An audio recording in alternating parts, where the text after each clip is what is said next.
852.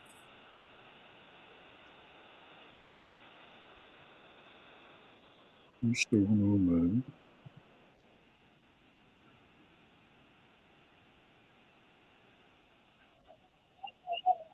6562.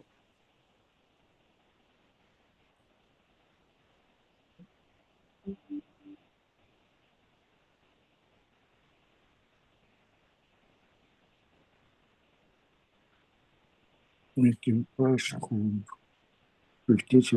50.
Eight five two 2709 6562.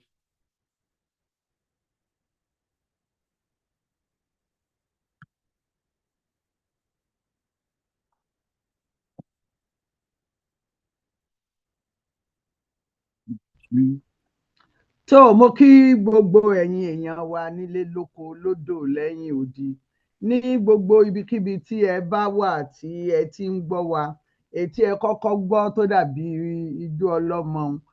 Mo ń fi àsìkò yìí lórúkọ Yorùbá Gbòde kí gbogbo ìdílé Honourable Zulfat Adébùkọ́lá ọmọ Adésínà aya Suara our only honourable fún nǹkan ayọ̀ tó sọ̀kalẹ̀ sílé wọn. Ọmọ tuntun jòjòló ẹ dákun amòye kan wọn ò lè wọlé wọn ó sì sọ fún wọn ń jẹ́ kí gbogbo yín mọ̀ pé wọn ò lè wọlé. Amòye tí wọn ò lè wọlé àwọn náà ni dókítà ọlọ́pọlọ tẹ́ ẹ̀ lè wọlé ni àbẹ́yìn mò ń bá wí. kí ló dé tẹ́ ẹ̀ lè wọlé kíní tẹ́ ẹ̀ lò níjẹ̀jọ lẹ máa lò kì í ṣe ti Yorùbá Gbòde.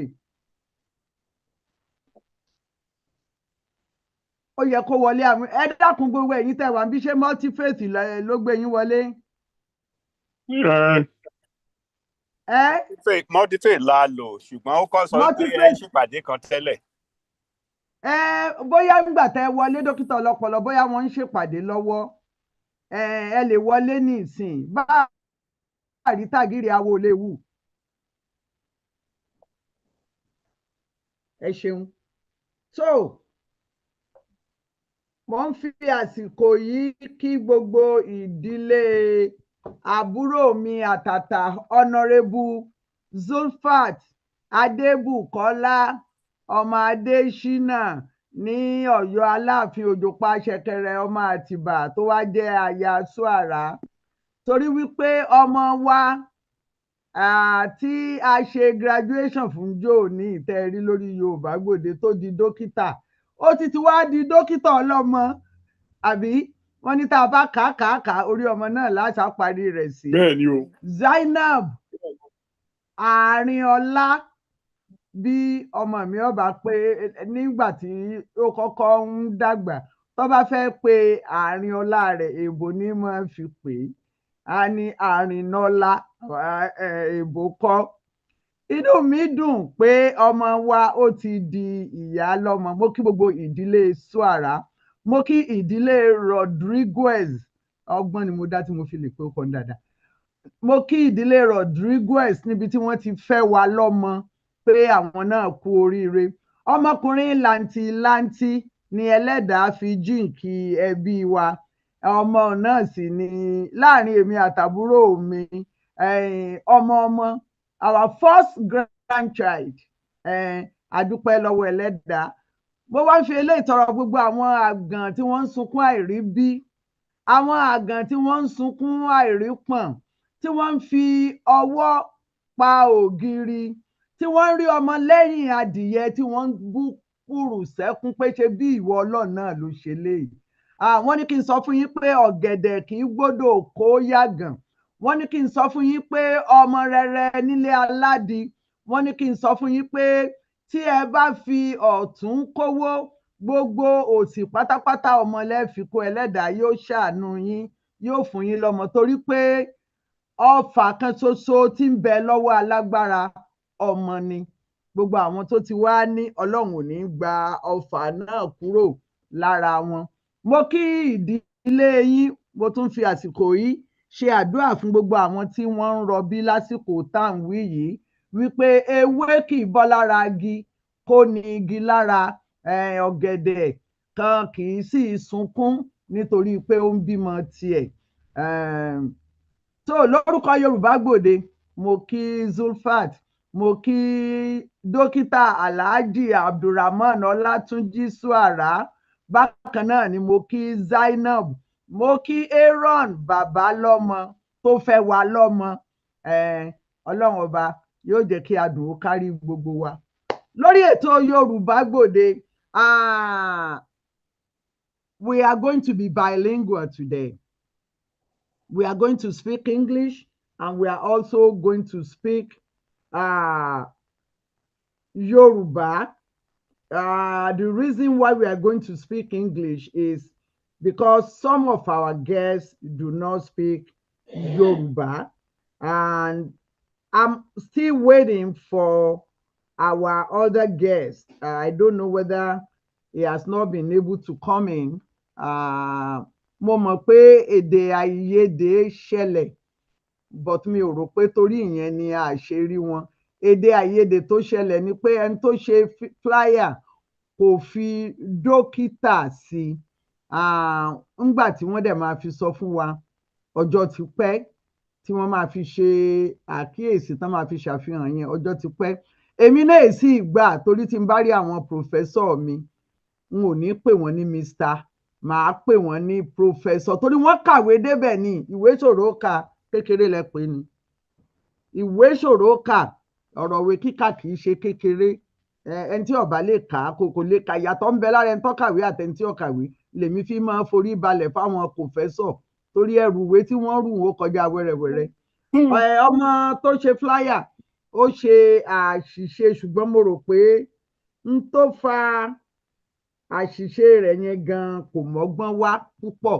Ṣùgbọ́n àwọn tá à ń bẹ̀ níṣẹ́ láti Nàìjíríà, oríṣiríṣi tá à ń rí náà nù. A rọra yá àgbà, a mú mọ́ra náà ni. Ṣùgbọ́n tó bá yẹ pé, ṣùgbọ́n mo ṣì ń retí àlejò wa. Mo pè wọ́n, mo gbé aago. Wọ́n ti gbà láti wá kó tó di pé ọ̀rọ̀ onídókítà ó ṣẹlẹ̀. Still, we are going to move on. What we are going to talk about today is very, very important. No matter what, we are going to treat this topic, especially because I'm a woman. But before I go on, before I start this, I'm going to take this opportunity in English. I'm taking this opportunity in English, not in Yoruba, to recognize the Amoyes. The first person that I'm going to recognize is Baba Amoye wa, Dr. Professor Baba wa Adeniran Adeboye, who is Baba Amoye Yoruba Gbode, and he has always done that role and position with great justice. Baba, I'm very happy to see you again today. You're looking younger every day. What is the secret? Amala.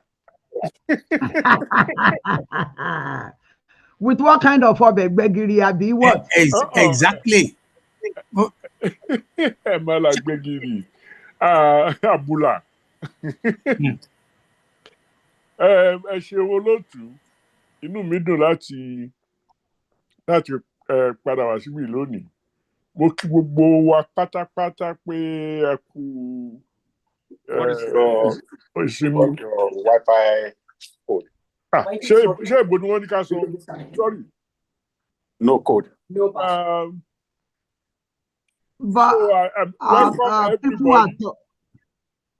I welcome everybody. I'm happy to be here as usual, to learn from everybody, to share fellowship, to work toward the redemption of our land and people. Thank you. Thank you. I am going to cross over and I'm going to double cross. And you all have to forgive me. Because we are talking about role of women, how important women are. I'm going to introduce Mama Moye, the only woman in the group of our wise men. Mama Yeye Omofolabo Ajayi Soyinka, she worked so hard. And anytime that we are able to see her, we feel happy. We are very, very happy. Yeye Omofolabo Ajayi Soyinka, Sherry, all these young people, you have to give me the secret. Just look at Yeye Omofolabo Ajayi Soyinka. Can you put a number to her age, to the face? Maybe you're going to 16. say 42 or 40. 16. 16. Olóòtú, ẹ̀yin là ń wò ọ̀dọ̀ yín láti gbà. Tá a bá ní ṣàgbàdéwé yẹn, ọ̀dọ̀ yín láti gbà o. Irọ́, ìyá òbí sọ pé lọ́wọ́ ọmọ òun lọ́rùn. Ẹ dáyé síwájú wa, ẹ̀yin là ń tẹ̀lé. Ẹ ṣé gan ni. Inú mi dùn láti rí yín. Ẹ káàbọ̀. Ẹ ṣé gan ni. Ẹ ṣeun. Thank you for giving me the honor of being here. Thank you for being here. Bàbá l'Ógbómọ̀ṣọ́. Mò ń jẹ yín o. I mean, look at Baba. Baba is dọ́gbọ́n see this thing that we're talking about. I mean, a woman now. Ọlá yín náà ni o. Ti gbọ́ yìí gan-an. Exactly. Fìlà wọn yìí kì í ṣe tulẹ̀ yìí.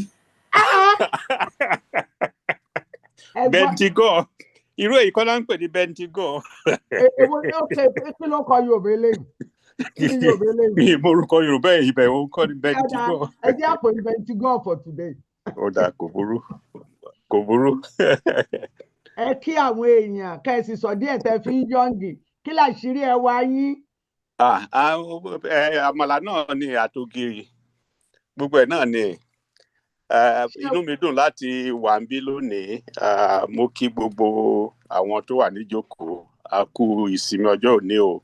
A ṣe púpọ̀ rẹ̀ láàyè. A dẹ̀ kí yèyé ọlọ́mọ pé wọ́n kú ewu ọmọ. Ọlọ́run Olódùmarè á jẹ́ kí gbogbo wa jẹun ọmọ o.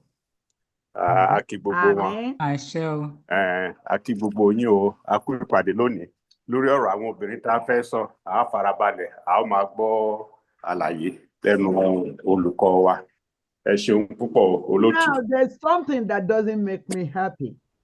When I said people are getting younger, they are giving the credit to Amala. What about the person who made the Amala? Àwọn tó ń ṣe especially today, we are dedicating today to women. So why didn't anybody say, Ashiri Awami is madam in the house? Àti gbogbo àwọn màmá lámàlà. Ẹ ṣeun. Mi ò sàmàlà láfú lèmi sọ o. Àti gbogbo àwọn màmá ní láfú. Báwa. Bàbá Adébóyè, kẹ́pẹ́ o, ẹnìkan ló gbé àmàlà síwájú yín, èlùbọ́ ò déédéé di àmàlà. Ńjọ́ tí a bá fi alámàlà sílẹ̀ tá a bá ń gbógo fún àmàlà, a sọ fáwọn èèyàn pé èlùbọ́ lẹ ẹ máa jẹ ò kì í ṣàmàlà. Ẹ má bínú o bàbá, èmi nìkan náà lẹ́nu mi gbarú tí mo sọ o, kẹ́pẹ́ o.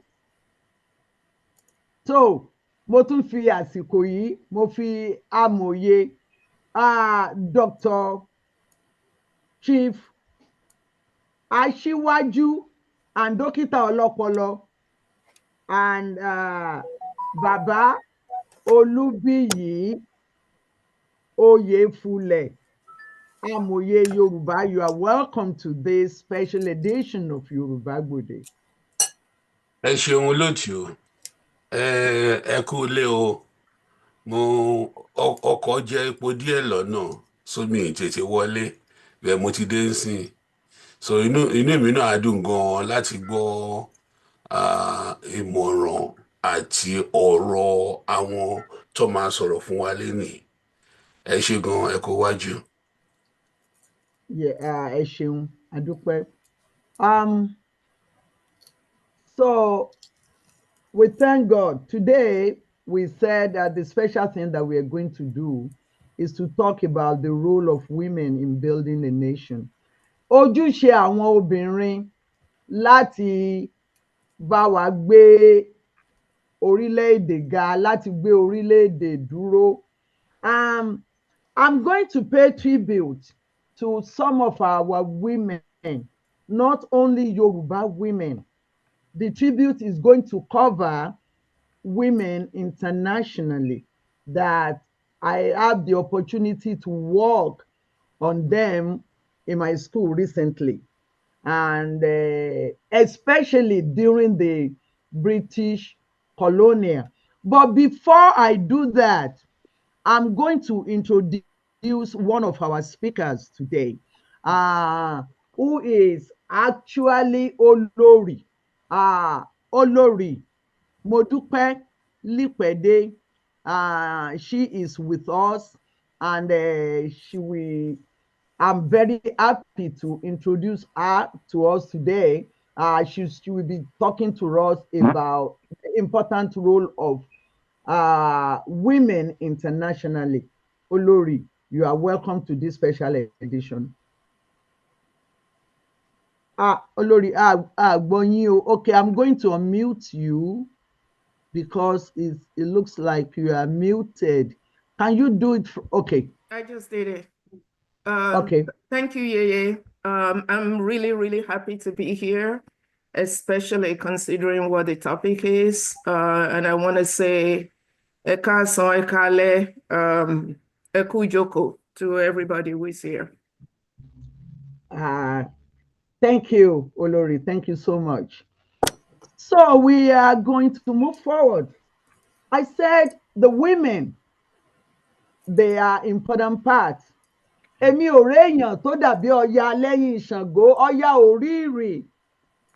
Ọya is the very powerful, very strong woman behind Ṣàngó. We all know Ṣàngó, and Ṣàngó was a king. Olúkòso ìwọ ni jánu ayé o, ọlọ́gbọ́n ara Ọ̀yọ́ tí wọ́n ń pè ní wèrè. Wèrè là ń pè wégbè mi bẹ́ẹ̀ ni ó bugi jẹ. Abóúnjẹ ajáyànnù gíwá olórí ìwà, ọkọ mi ti dùkítà lẹ́yìn àṣìírè. Ṣàngó tí dìkúta mẹ́rù ẹni ó fúyẹ́. Àrẹ̀mọkùnrin òkè ọba Òṣòmọdìkúta mẹ́rù tèmi. Abánitórí ẹni ṣe bàárù múra ọkọ̀ Yámọ̀tè. I have to do that Ṣàngó pípé in honor of Ọya and in honor of Ṣàngó, who are both important deities in Yoruba. What I just did was a brief Ṣàngó pípé, which is very, very important in all the Yoruba traditional poetry. Ọya was behind Shango. Efunroye Tinubu was that important woman in Yoruba land in Lagos. Efunsetan Aniwura, both of them, they were very successful. And at this junction, I am going to say briefly about the depiction of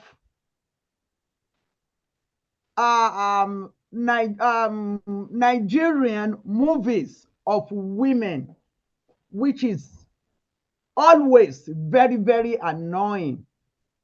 When you watch Nollywood movie, you see the way they depict women. And it's the same thing that happened to Efunsetan Aniwura.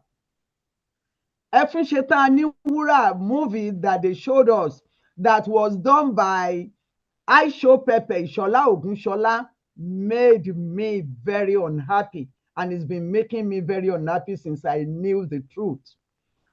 It started with the book written by Ishola Akiwumi Ishola, our honorable professor. Is late now, so I won't be able to say much.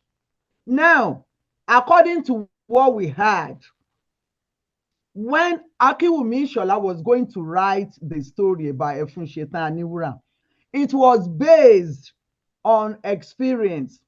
So what the story that they said was Dr. Akiwumi Ishola was on vacation one time, according to what my professor told me. And when he was on vacation in his village, a boy ran to him because the boy was being chased by an elderly person with cutlass. But the elderly person had a lot of respect for Akiwumi Ishola.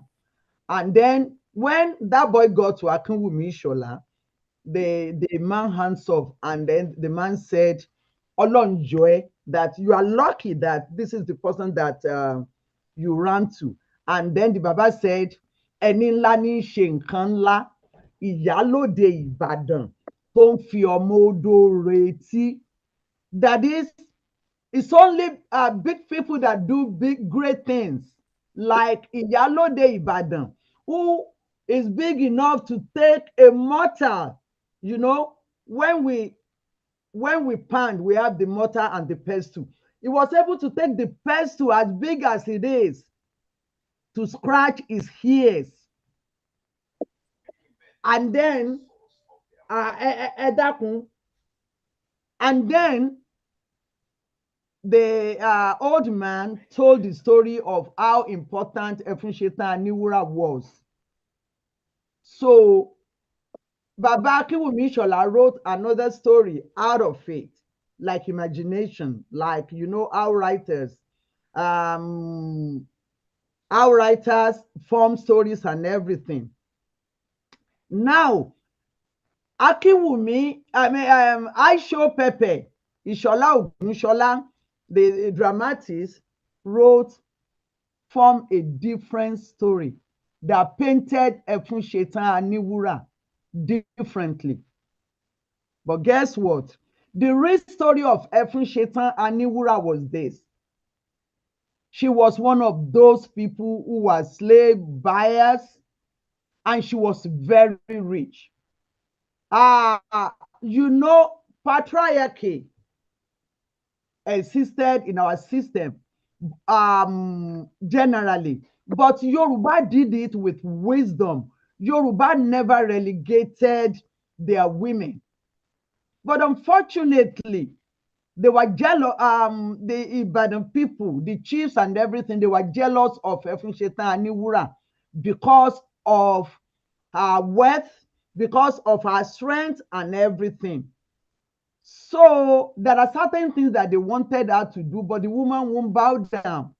And there was a big fight between Efunsetan Aniwura and Are Latosa, who was the Are of Ibadan at that time. story had it that eventually they have to use Kumoluyi, who was the only son that Efunsheta Aniwura had, to poison the mother. They promised him so many things. So they couldn't get Efunsheta Aniwura all the way. But at the end of the day, they still got him. I mean, they still got the woman. So she died. But she gave them a tough time before she died. She did not take nonsense from anybody. Now, after many years, they found out the whole story, everything came out. She wasn't a killer like they depicted her in the movie. She was not. At the end of the day, she is being celebrated. Ìsàlẹ̀ Ìjẹ̀bú nílé Ìyálóde, and in Ibadan now, at the center is our picture. Efunsheta Aniwura is our hero. Was one of those women that we should respect because they demanded the respect that women deserved. So was Efunroye Tinubu. Also, Aduni Oluwole is another woman in Yoruba land that I would like to pay homage to. She had a different belief, a different idea from what was going on at that time. What was going on at that time was everybody wanted us to be to have independence. Aduni Oluwole was the only woman who said, no, we didn't need independence. She was bold enough to say that.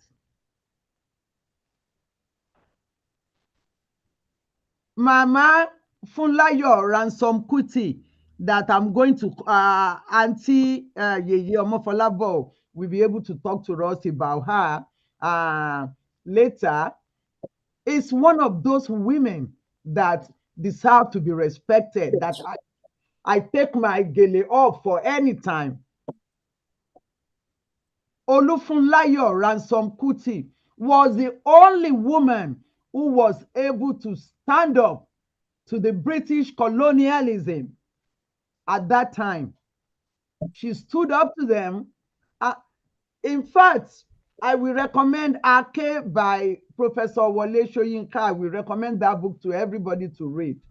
It was a true story, and we were able to see the power of women. These women were led by Funmilayo Ransom Kuti. Talking internationally or nationally also, I like to talk about what the women did during the colonialism at Aba. Is still in the story up till now, what those women did. What the men could not do when the British colonialists were using the warrant chief to punish people. The warrant chief, they were part of they were Igbos too, like the Igbo people. But because of the indirect rule, they were able to use them to punish the women. Patriarchy was the order of the day at that time. Women were relegated to the background. So they've been doing it, they were doing it until it got to a point when this warrant chief, because of taxes, they went to one old woman and they asked the woman to count all the things that she had. It was in Aba in those days. And the old woman, you know, the woman said, no, go to your leaders who taught you, who sent you to me. I'm not going to tell you what I have.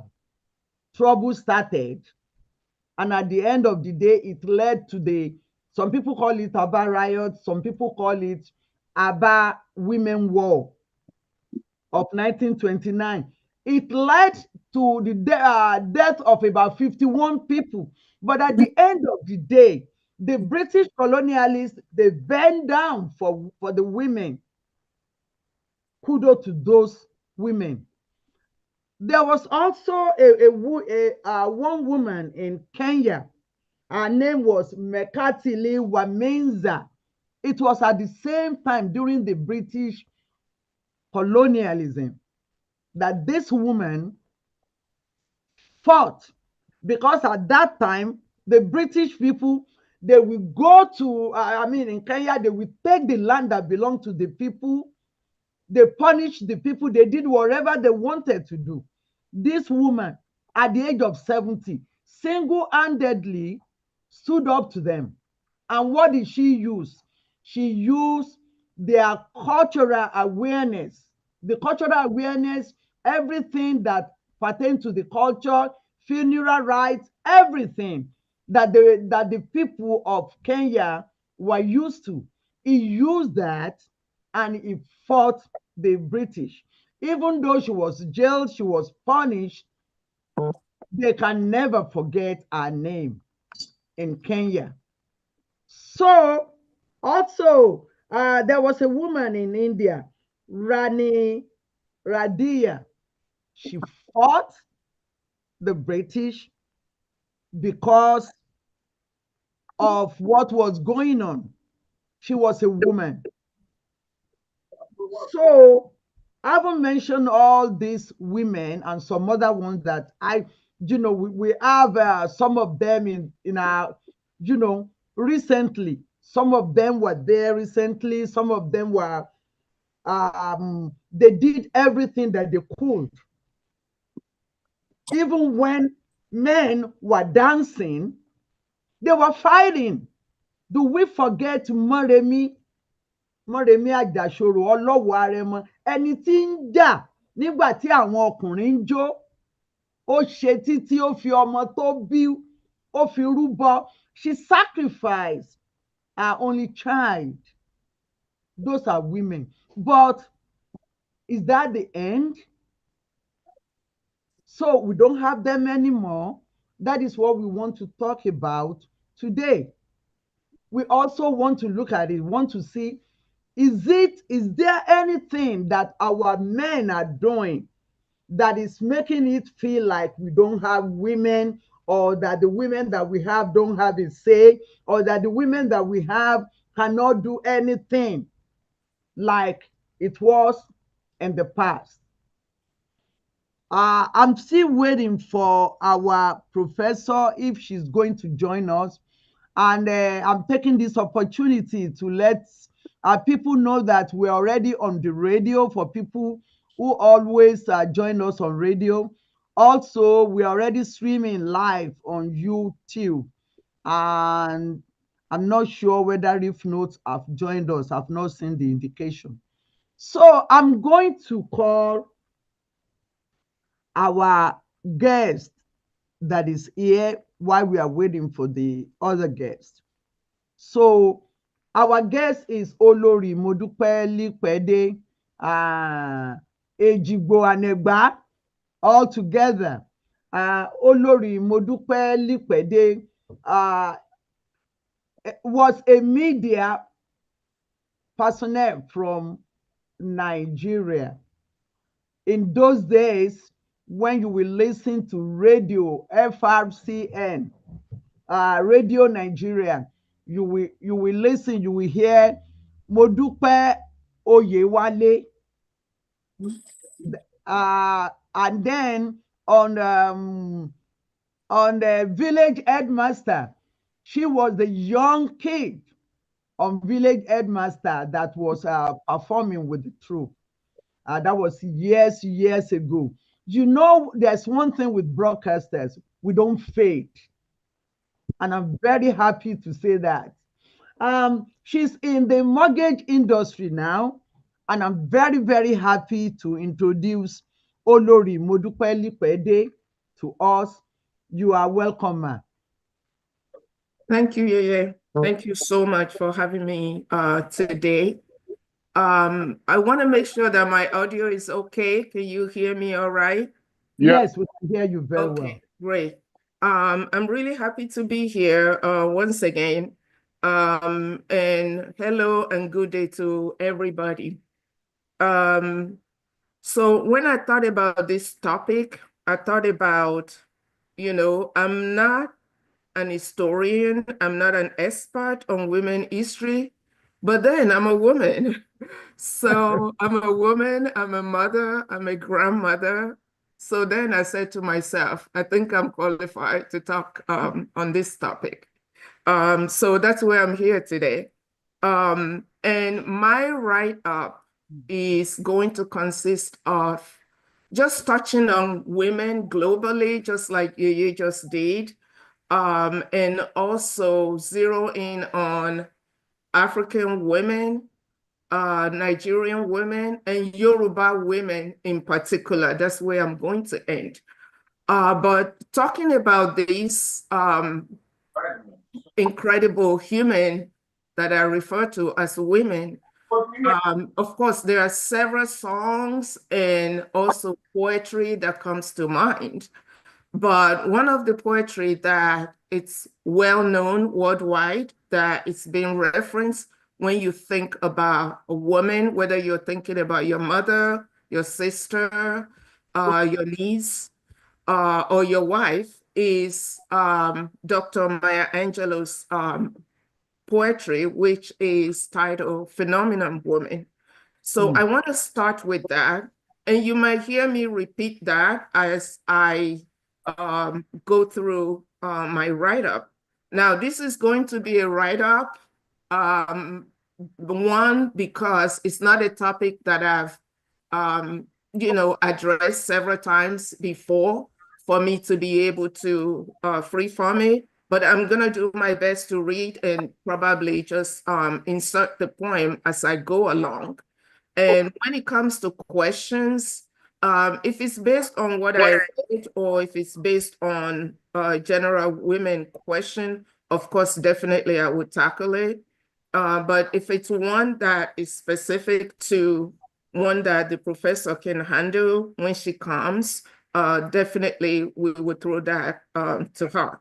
So I'm going to start with the poetry and then go on from there. It's titled Phenomenon Woman. Pretty woman, wonder where my secret lies. I'm not cute or built to suit a fashion model size. But when I start to tell them, they think I'm telling lies. I say, it's in the reach of my arms, the span of my hip, the stride of my step. Okay. I'm sorry, Olori. Go ahead, man. It's okay. I'll start the poetry over. Phenomenal Woman. This is written by Maya Angelou. Pretty woman, wonder where my secret lies. I'm not cute or built to suit a fashion model size. But when I start to tell them, they think I'm telling lies. I say, it's in the reach of my arms, the span of my hips, the stride of my step, the curl of my lips. I'm a woman phenomenally. Phenomenal woman, that's me. I walk into a room just as cool as you please. And to a man, the fellows stand or fall down on their knees. Then they swarm around me, a hive of honeybees. I say, it's the fire in my eyes and the flash of my teeth, the swing in my waist and the joy in my feet. I'm a woman, phenomenal woman, that's me. Men themselves have wondered what they see in me. They try so much, but they can't touch my inner mystery. When I try to show them, they say they still can't see. I say, it's in the arch of my back, the sun of my smile, the ride of my breasts, the grace of my style. I'm a woman, phenomenal woman. That's me. Now, you understand just why my head's not bowed. I don't shout or jump about or have to talk real loud. When you see me passing, it ought to make you proud. I say, it's in the click of my heels, the bend of my hair, the palm of my hand, the need of my care, because I'm a woman, phenomenal woman. That's me. Now that ends the poem. And I'm going to dive into the actual writer. So the history and influence of women, it's a deep dive into African women, Yoruba women in particular, and their roles throughout time as we know it, or as I saw it when I was doing this write-up. Women have been fundamental in shaping societies across the world, contributing to governance, trade, spirituality, and social development. While historically, narratives have often emphasized male figures, African women, especially Yoruba women, have always played powerful roles in political, economic, and cultural spheres. So this writer provides an in-depth look at the history of women, focusing on African women, Yoruba women in particular, and their evolution from pre-colonial times to present day. Number one, the historical role of women globally. So throughout history, women have been integral to societal development. Let's take, for example, ancient civilizations. Egyptians' queens like Hatshepsut ruled as pharaohs, while many Greek and Roman women faced societal restrictions. And in medieval and Renaissance eras, women contributed to medicine, to education, and governance, despite being largely excluded from power structures. Modern women, though, we have modern struggles and progress.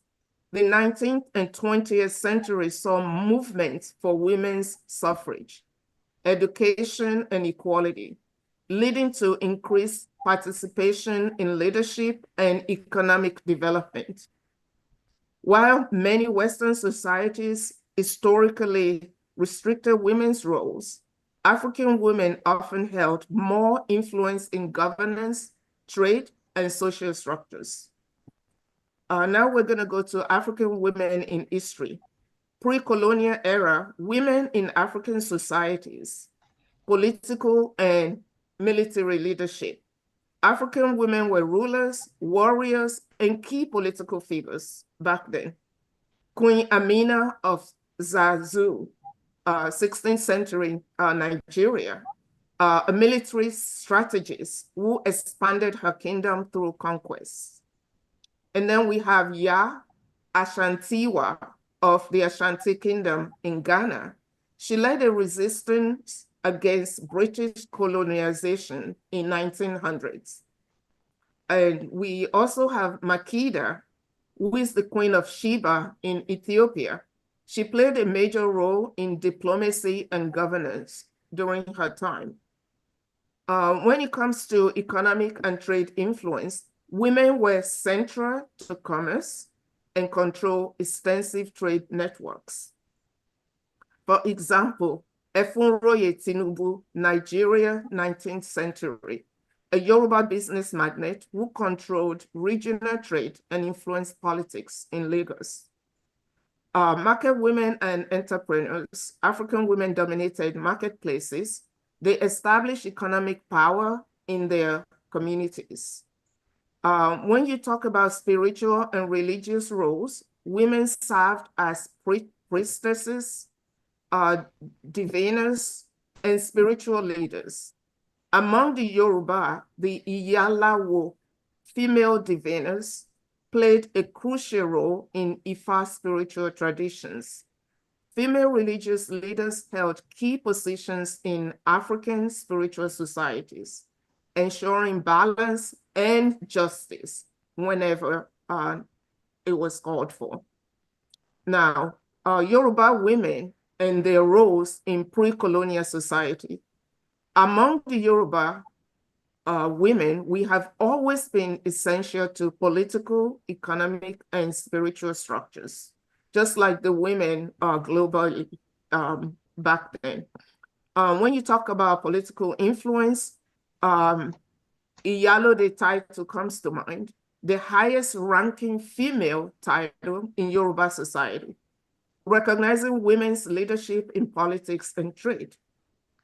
And one of the names that comes to mind that was mentioned earlier by Yeye is Efunshetan Aniwura, a powerful Ibadan aristocrat and merchant in the 19th century, known for her economic dominance and political influence.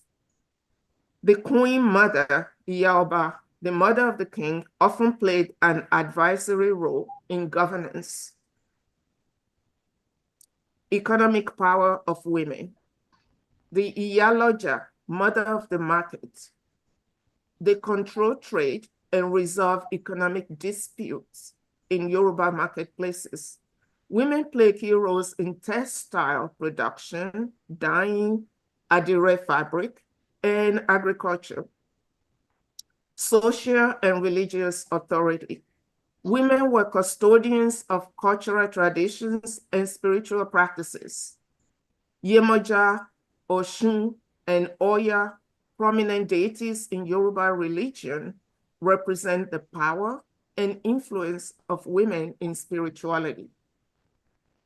Onishegun, that's the female herbalist, provided healing through traditional medicine. Now let's talk about the impact of colonialization on Yoruba and African women in particular.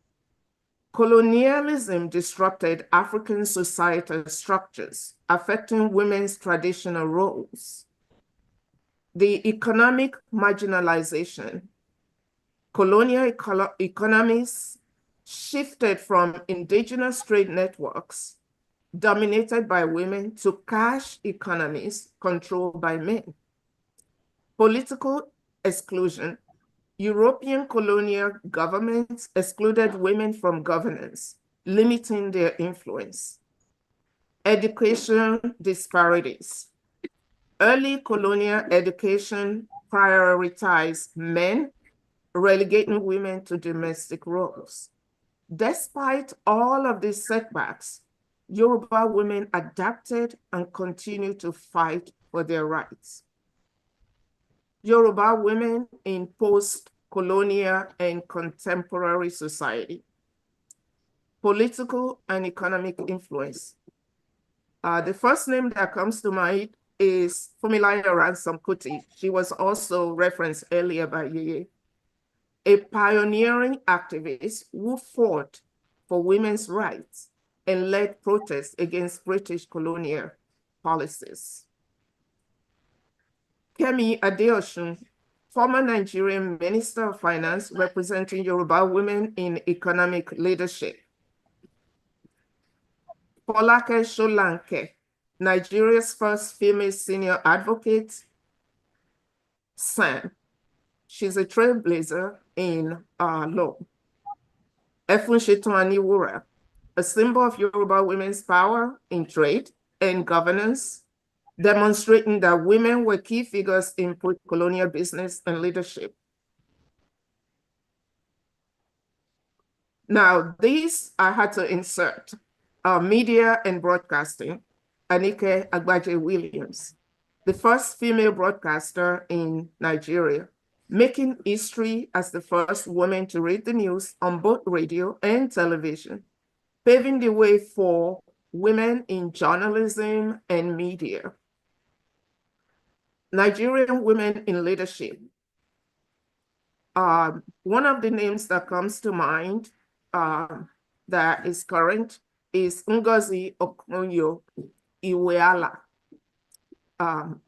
Yes, she's not a Yoruba woman, but she is in a leadership role, and she holds a very high position and has contributed immensely to women in society as a whole.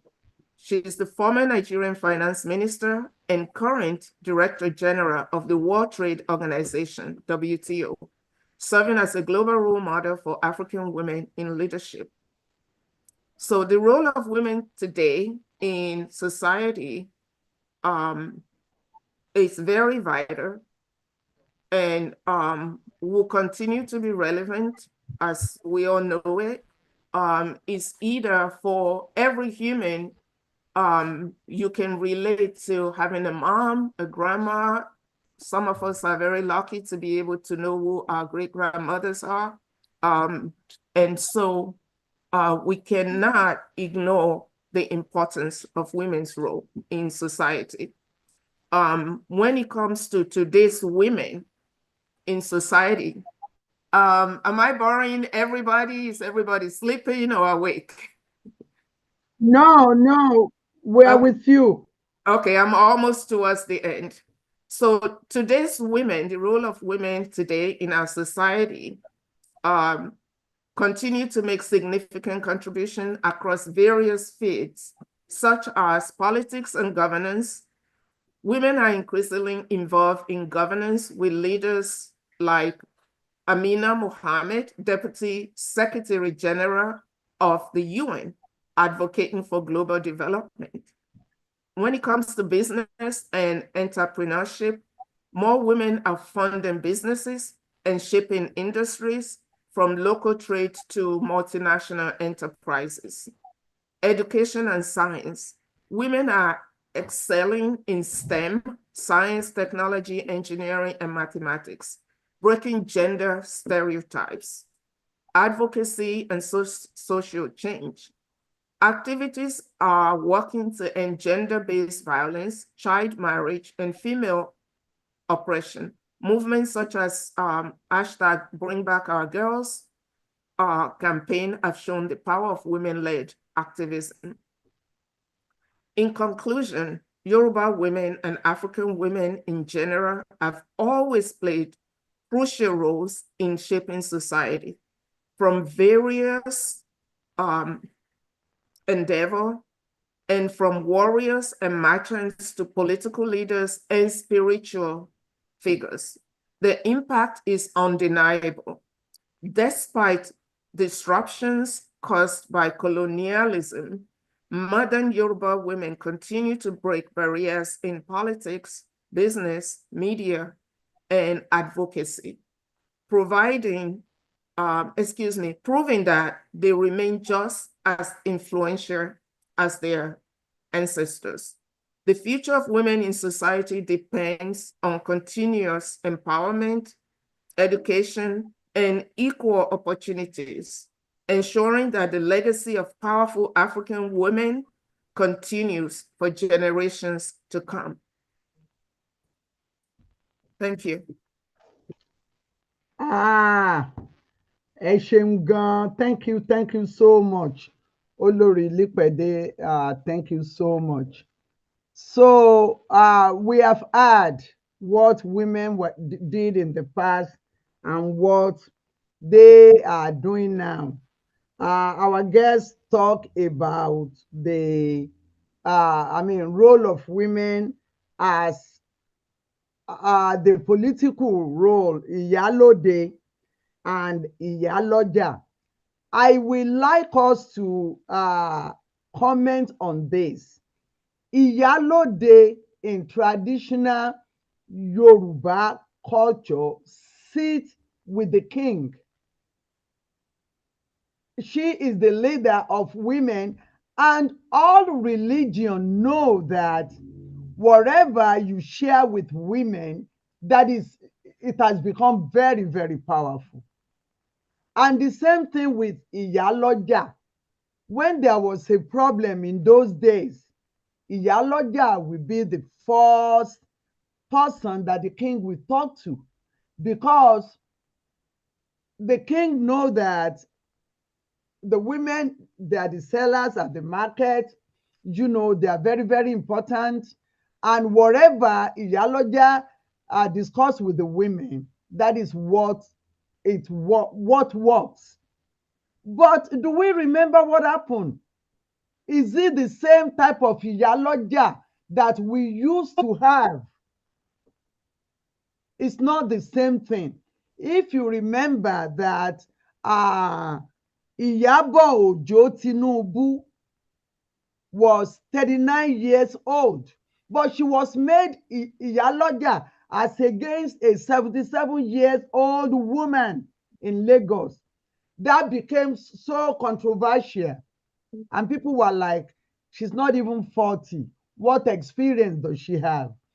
And then, you know, some people were like, oh, she was so close to Alaja Magajiya, so she knew everything.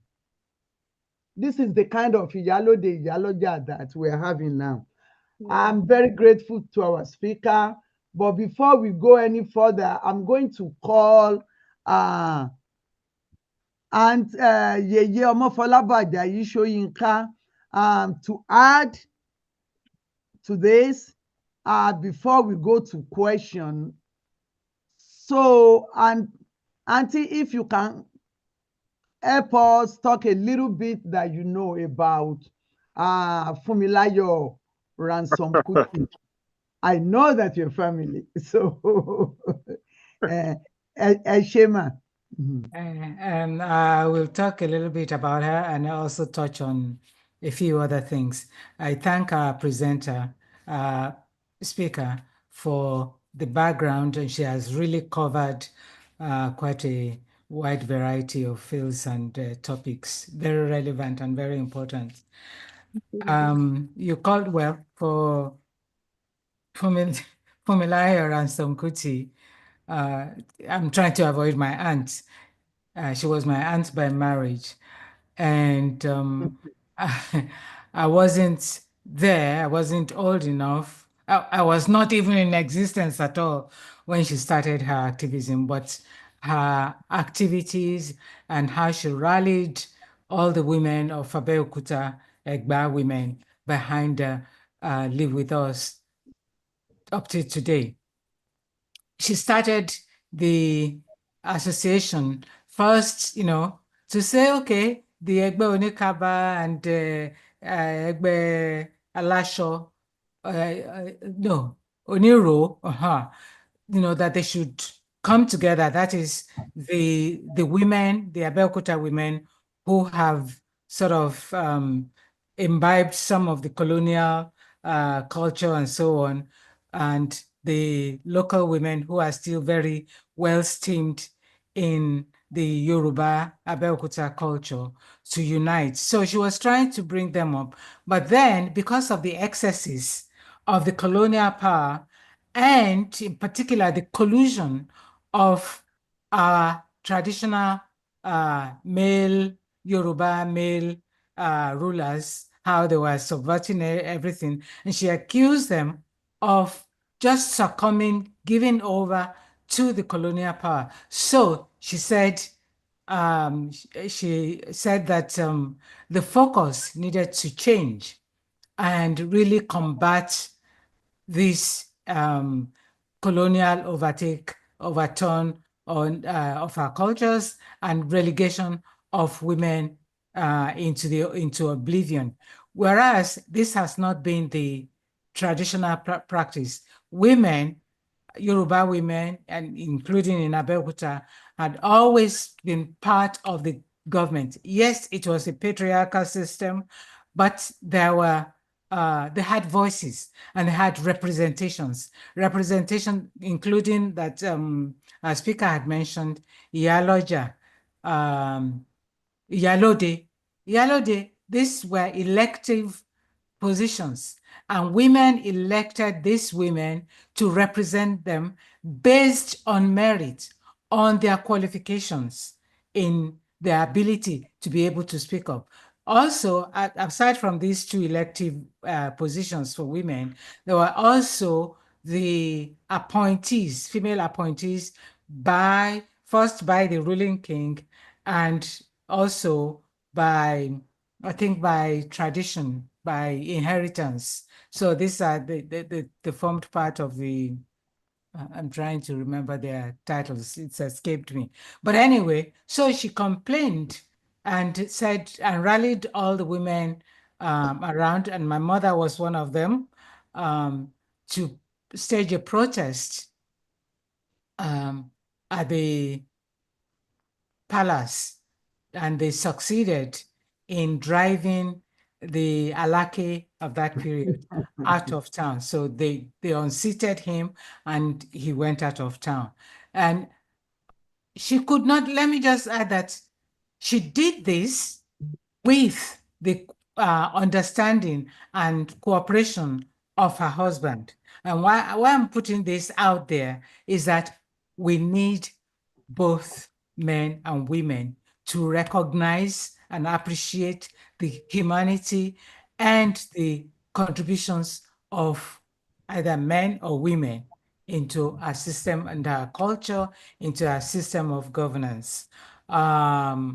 So, there were men, not just her own husband, but other men in Abeokuta who supported them, even underground, because they didn't want to offend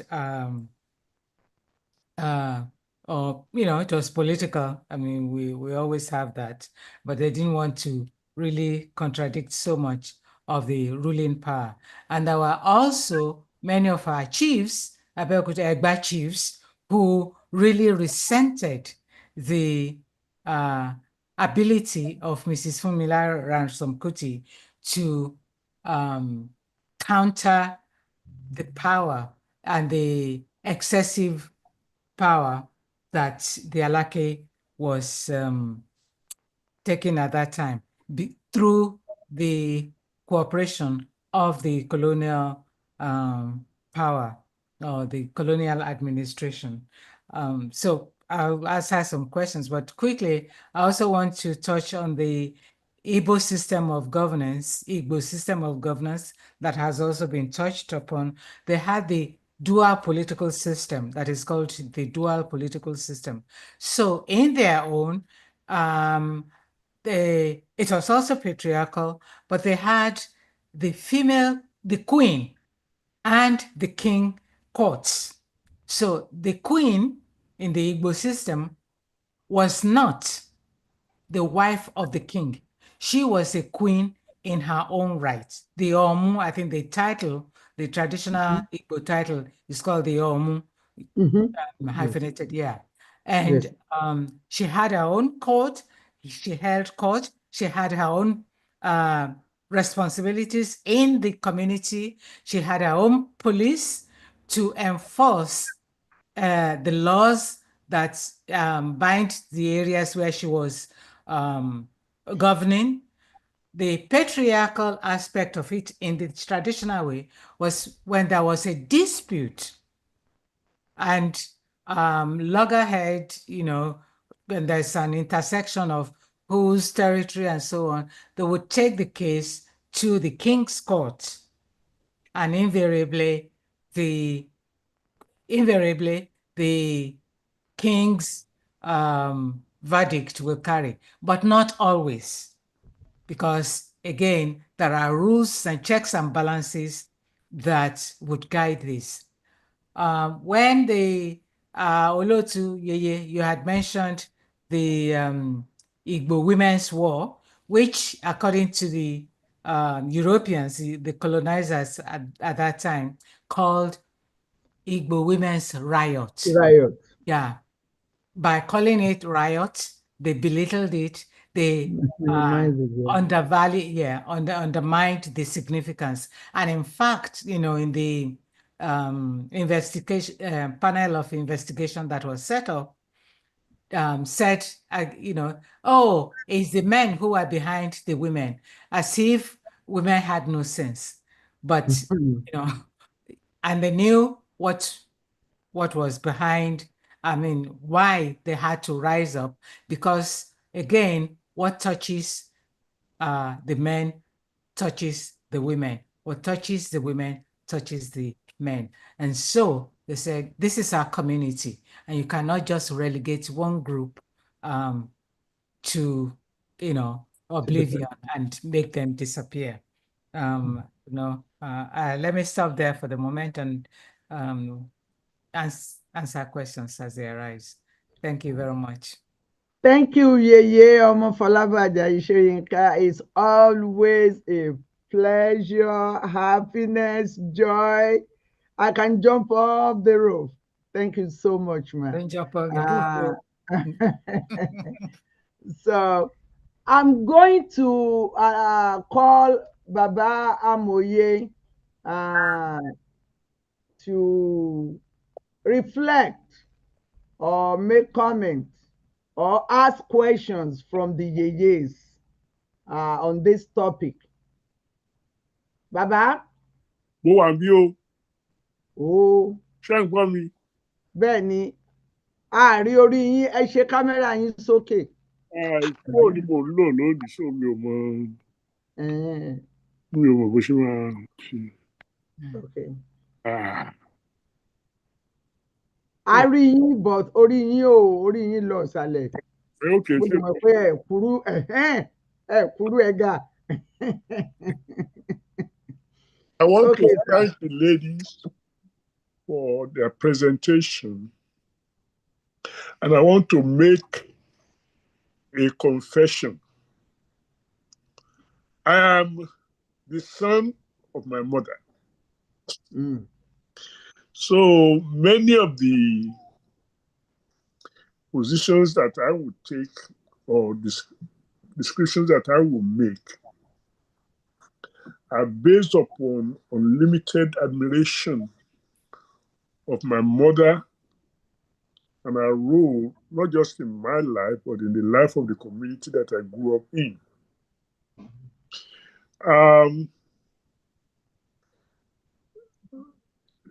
Let me start with biology. Oh. It's almost surprising to me that as man was evolving, he found it expedient to push women aside.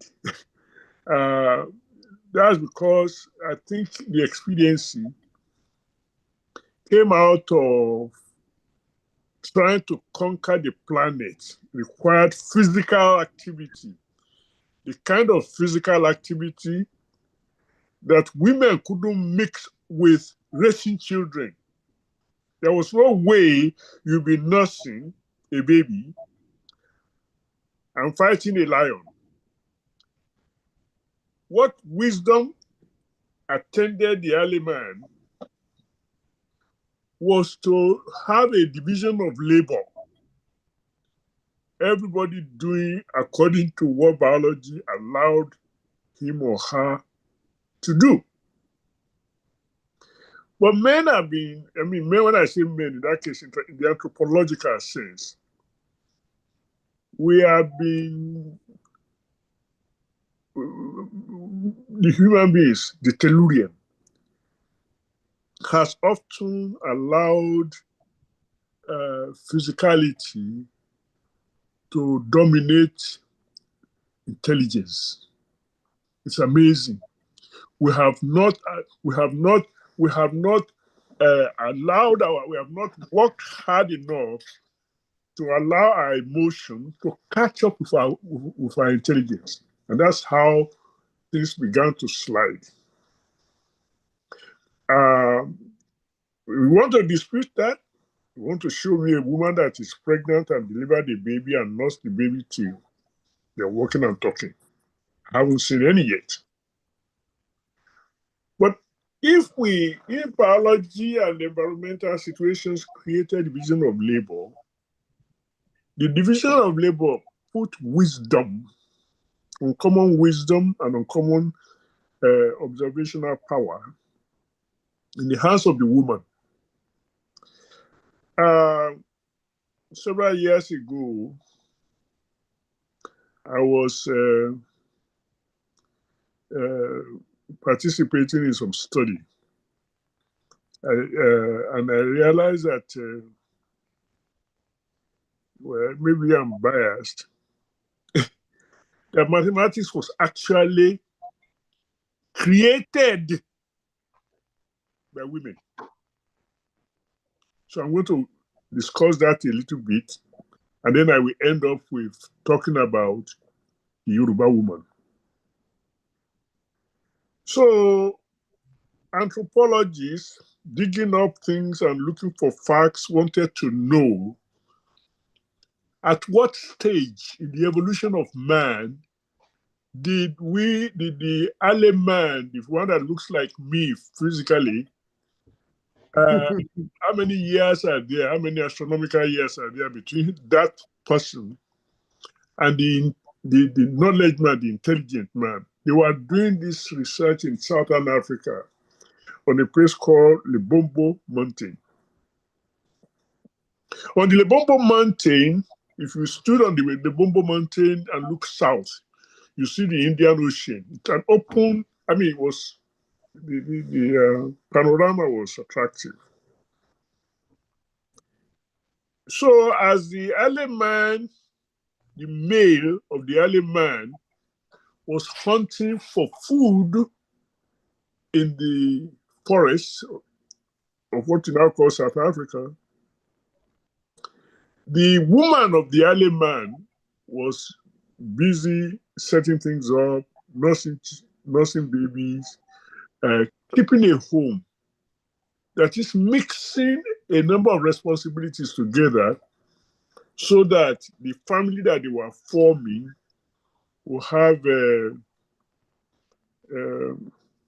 stability going from one day to another.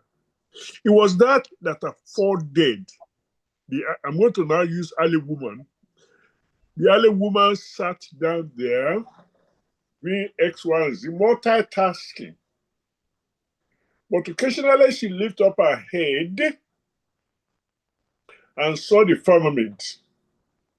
So she would notice the moon show up at one corner of the sky on one particular day, or shall I say, yeah, day, but they were counting by nights.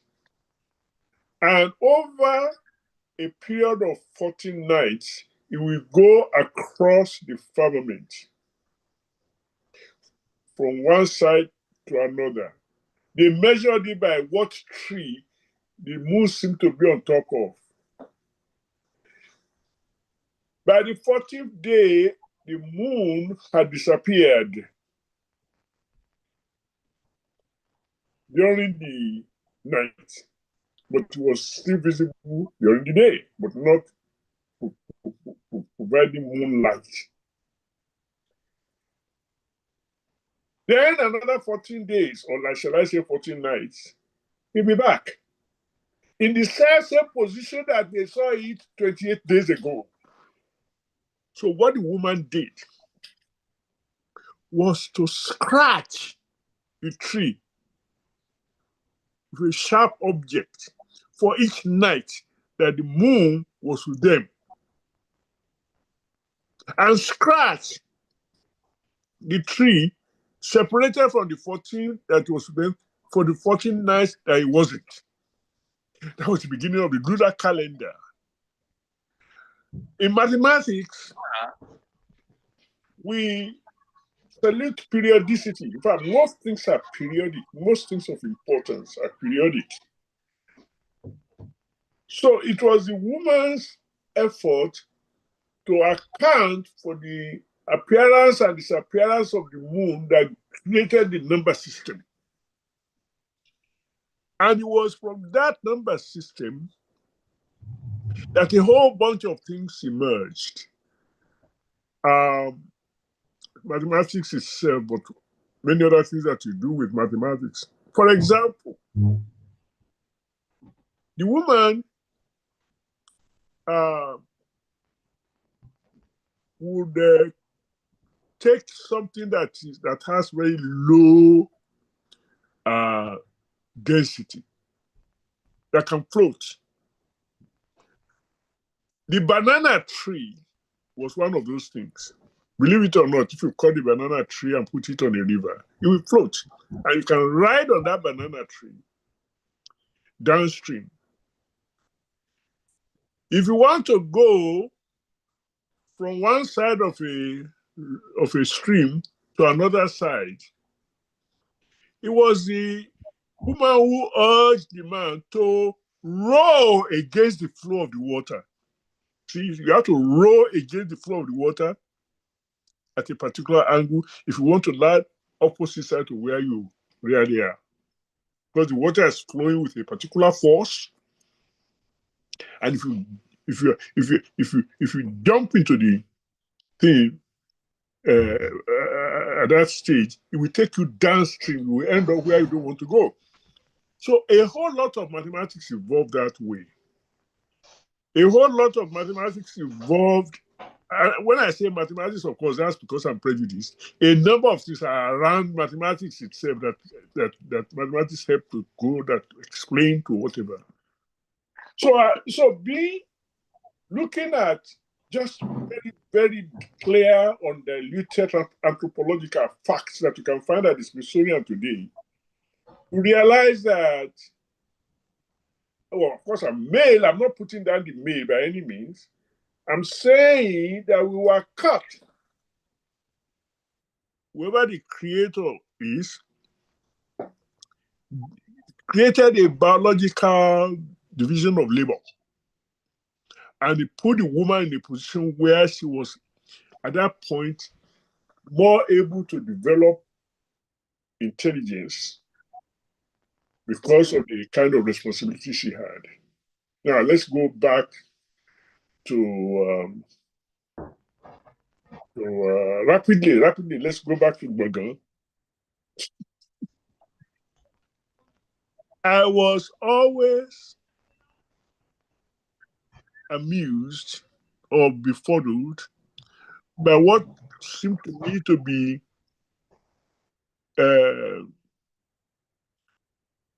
the thing that men were doing as opposed to what the women were doing. Again, it was a collaboration when you come to think about it in the big. Okay, so you have all these food crops planted in the Shasha, Igbado, Ishu, all kinds of things. You have planted more than you will eat, so you have to go and share. Who are the people? Mo. Who are the people who are in charge of sharing? That's how the market began. Initially, it was trade by barter. Oh, ìgbàdo tí mo ní bí pọ̀ jù tí mo lè jẹ lọ, ṣé mo lè fún ọ nígbàdo díẹ̀ kó fún mi nísì? That's how marketing started. No matter what it has become today. But who are the people doing that? Is it that the men didn't have enough patience, or the women had a lot of skill, or it's a mixture of both? So it's almost always amazing that anybody will put down anybody, but the Yoruba knew better. They knew that if there was going to be balance in nature, happy mother, happy father, progress in society, there had to be representation in governance that was not based merely on physical force. Because physical force is only one force, intellectual force is also important. And so they created a line of chiefs for men, a line of chiefs for women. And because physical force was still considered something, so the man tended to be the Oba, but very close to the Oba in power. At least over half of the population was the Yalode. But we even notice that Yoruba history accounts for women Obas in some places, including Oyo. But certainly, the first Oshomowe of Ondo was a woman. And that's why when anthropologists were studying the role of women all over the planet, Yoruba woman stood prominently different from others. Mhm.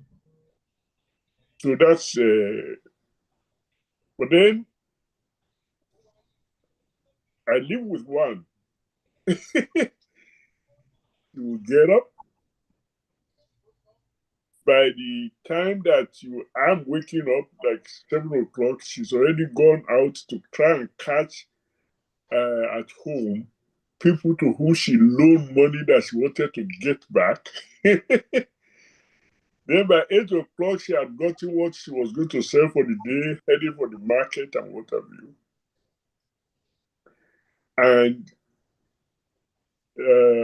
And that's after preparing breakfast for my dad, for me, and all of that. I didn't have a sibling immediately, not for the next 9 years. But what I'm saying is the strength that she brought into the enterprise, the wisdom, the argumentation, at least with me, showed that you are not dealing with an inferior person. You are only dealing with a person that was different from the other person. My father and mother were different from each other. That didn't make any one of them superior to the other, but they had different roles, and I enjoyed their roles, and I benefited from it. Now I'm going to do something personal.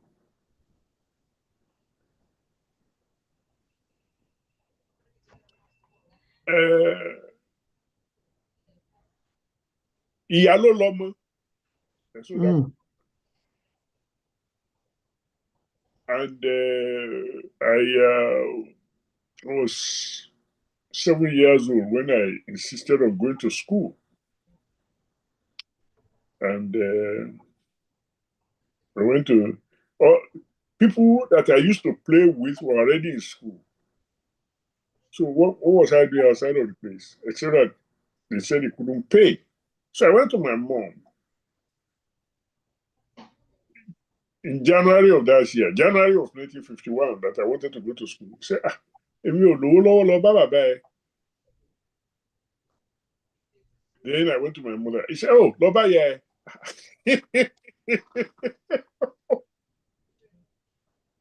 So I just went to my mom and said, Tokoto Solaro ye.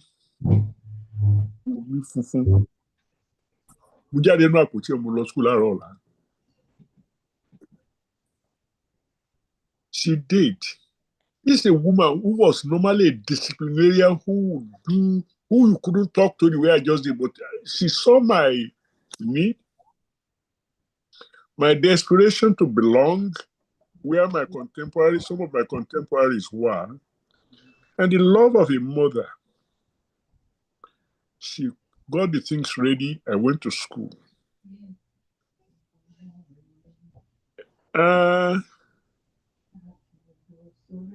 She knew she was in trouble because we have to pay. But £2.05 was the yearly fee for elementary school at the African Church School, Gbọ̀ngàn, in 1951. So I went to school. The headmaster asked me, what did I want? I told him, to with your parent. I was looking down. So what's your name? I gave them my name. What's your father's name? I said, I didn't know. I didn't know my father's name because I knew names, but I didn't know which one was the real name. She was a title chief at Kano. She used to be Sobaloju, but everybody in the community anyway called her Baba because she was old. So she said, okay, come tomorrow. You come without your. So he enrolled me, but I must bring my father's name the next day. Now, an older brother went with me the next day, and he also joined school. And I had forgotten that I was supposed to bring my father's name. But once he said his father's name was Adiboye, he said, Eddie,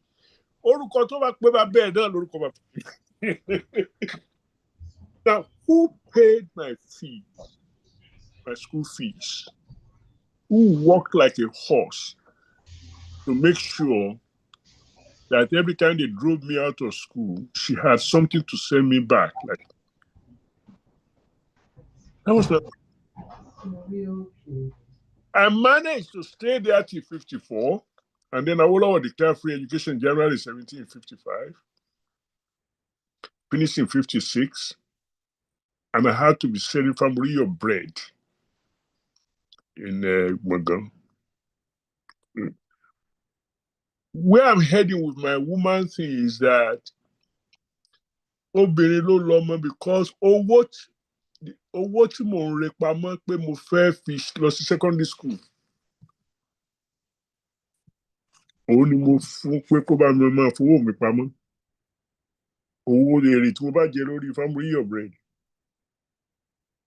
Then it so happened that for long, now that I was totally out of school, and she was enterprising. I don't know whether to do this in other parts of the country or whatever. Ó mú owó yẹn ó lọ fi yá cocoa, meaning that it's renting a cocoa farm. The cocoa was already there. You rent it and you harvest it every year so that until they are able to pay the original loan. Well, as luck will have it, bad luck maybe, the people harvested their own cocoa before we got there. So when they got me to government college and admission, and I wanted my money, which was only £20 anyway, she didn't have it. Don't have my money. And then I was crying and all of that stuff. And she said, what am I going to do? And so she didn't have the money. And there was no place for me to go. But as luck will have it, my dad was visiting the leader of his political party, who was also a family person. And the man said, Baba, mo gbọ́ kó wọ́n gbọ́mọ wá sí government college. And Baba yín lóòótọ́ ni, but lówó ẹ̀ lọ́wọ́. Baba ní, JB Williams ní, Baba, olórí ẹgbẹ́ wa, Adégòkè Adélabú, school tó mọ̀ lọ nìyẹn.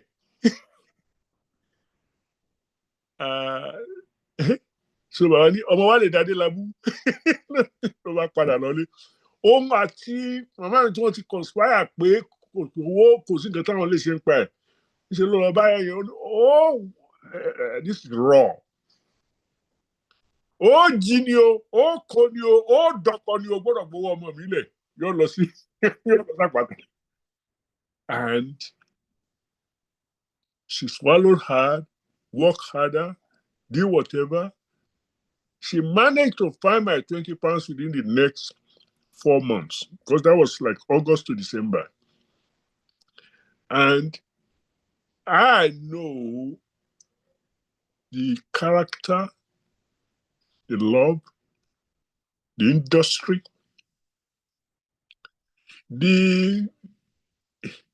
everything about a woman in general and about a mother in particular, is that when she was giving me the £20, she gave it to an elder relative to take me to Ibadan.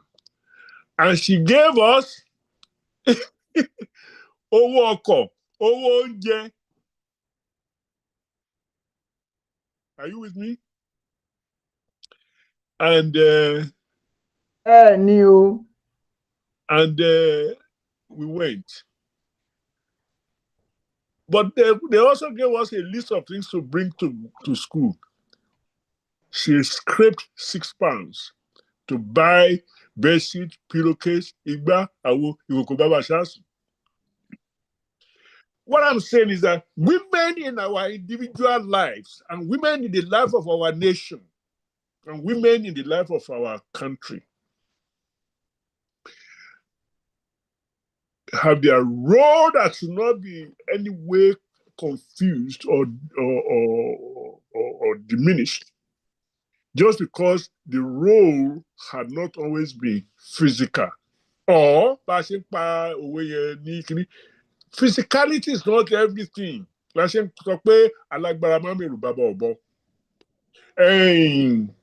hope I may not have touched things along the lines that you want, but I've always wanted a picture in which the redemption of our land and people, is balanced. And if you're talking about balancing, we will have full appreciation for the role of every individual in that community. Everybody will be important. Thank you.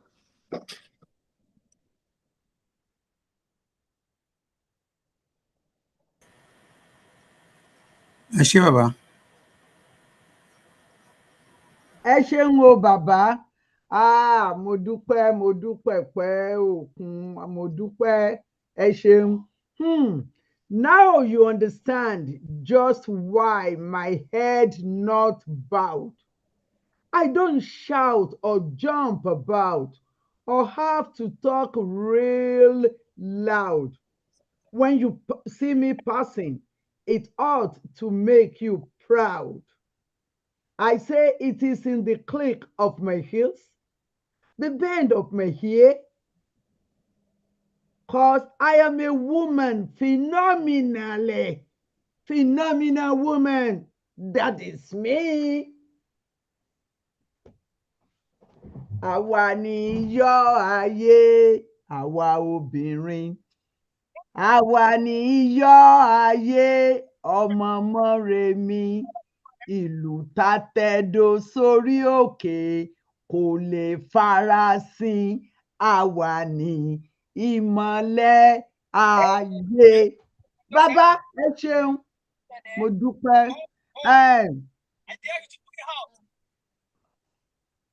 Bàbá ọlọ́pọlọ, ó kàn yín.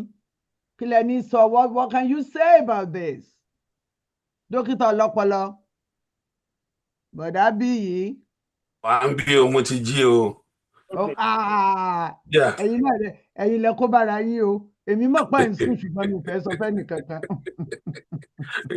The talk is very interesting. Kò wọ́n ní tani náà kíní kan àbòsùn ní ó ní oorun kẹ̀ níwájú adájọ́. Adájọ́ àbòsùn ni. Exactly. So mo sún mo ń gbádùn ẹ̀ gan. Mo kàn fẹ́ kí everybody lẹ́yìn. Ṣé a lè sọ òyìnbó torí àwọn tí ò gbọ́ Yorùbá láàrin wa? Yes, I want to support what everybody said, from Olori Lipede to my old classmates, Professor Folabo, and on to Baba Deboye. I want to support what everybody said. Specifically, Baba went into certain things nípa obìnrin àti ọkùnrin. Nǹkan tí wọ́n á fẹ́. So Yorùbá ti mọ́ yín lára àbí? Seriously. So even though I really support everything he said, I want to add to the fact, and I'm ready to get beat up this afternoon by all the men here, that the woman is superior to the man. And I'm not saying this, because I want to sound funny or because I want Otumba to come from England to beat me up today. You see, we have to look at the functionality of the brain. And it's that functionality of the brain that helps us determine what is really going on. And not only do we look at the functionality of the brain, the structure of the brain, either through MRI or through any other instrumentation that we have to determine what I'm talking about. You see, measuring the woman's brain and the man's brain, there's a certain portion of the brain called the corpus callosum. The corpus, The corpus ọ̀nà callosum ojú in a ọ̀nà lọ. woman is much greater than that of the average man. You see, what's the function of the corpus callosum? It connects the left side of the brain and the right side of the brain. And it's the interconnectivity between the two sides of the brain that makes a brain superior, average, or inferior. As we know, the brain is nothing but a structure that passes information back and forth. And very much like the wiring of a house, when you use a wire that's thin to connect two electrical structures, as the demand for exchange between the two structures increase, what happens to the wire, to the thin copper wire? It burns up.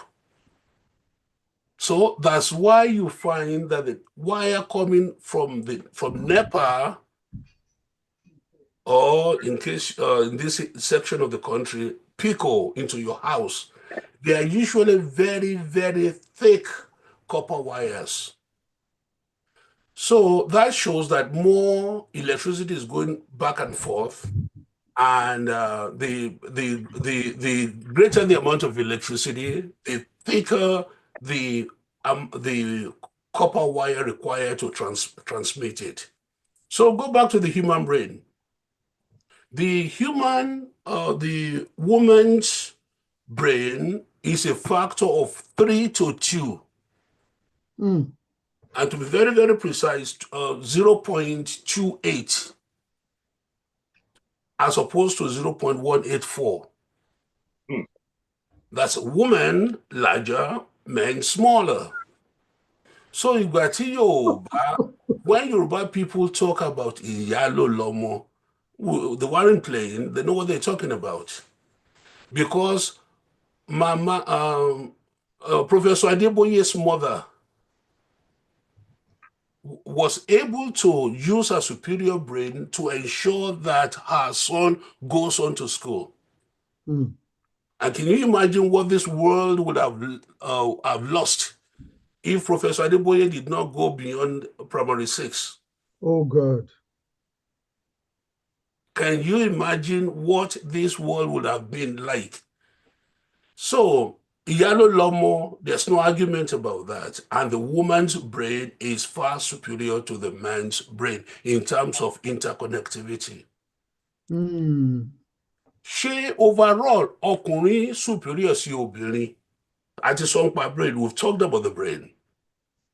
We know the woman's brain is more efficient than the man's brain.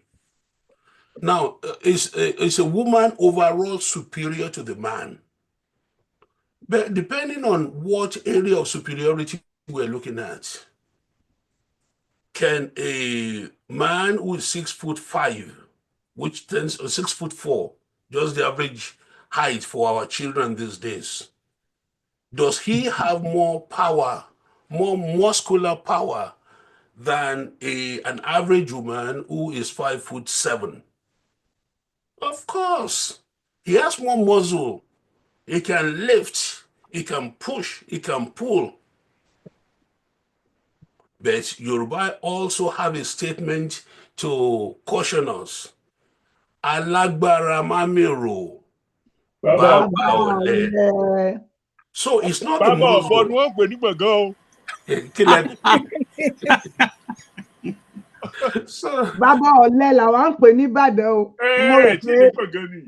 Mo rò pé a fi tíṣà ránṣẹ́ sí gbọ̀ngàn. So agbára, the physical muscle or the muscular power is not the only thing that determines a human being. We all know that. And I'm sure if any one of us were to have the choice of selecting at birth a superior brain or a superior forearm, we all know which one any one of us will choose. So, alágbára má mèrò bàbá ọ̀lẹ versus superior brain that can process information better. I know that's what all of us will choose. Now, I'm going to make a very small comment about Efun Shetan, or rather, some called Efun Sheyitan Aniwura. You see, that great lady was one of the greatest Yoruba women of the 19th century. We had hosts of them, lots of them in Yoruba land. Why does our society allow those great women to come into existence within our land? The Mrs. Ransom Kuti, Efunshetu Aniwura, Tinumbu.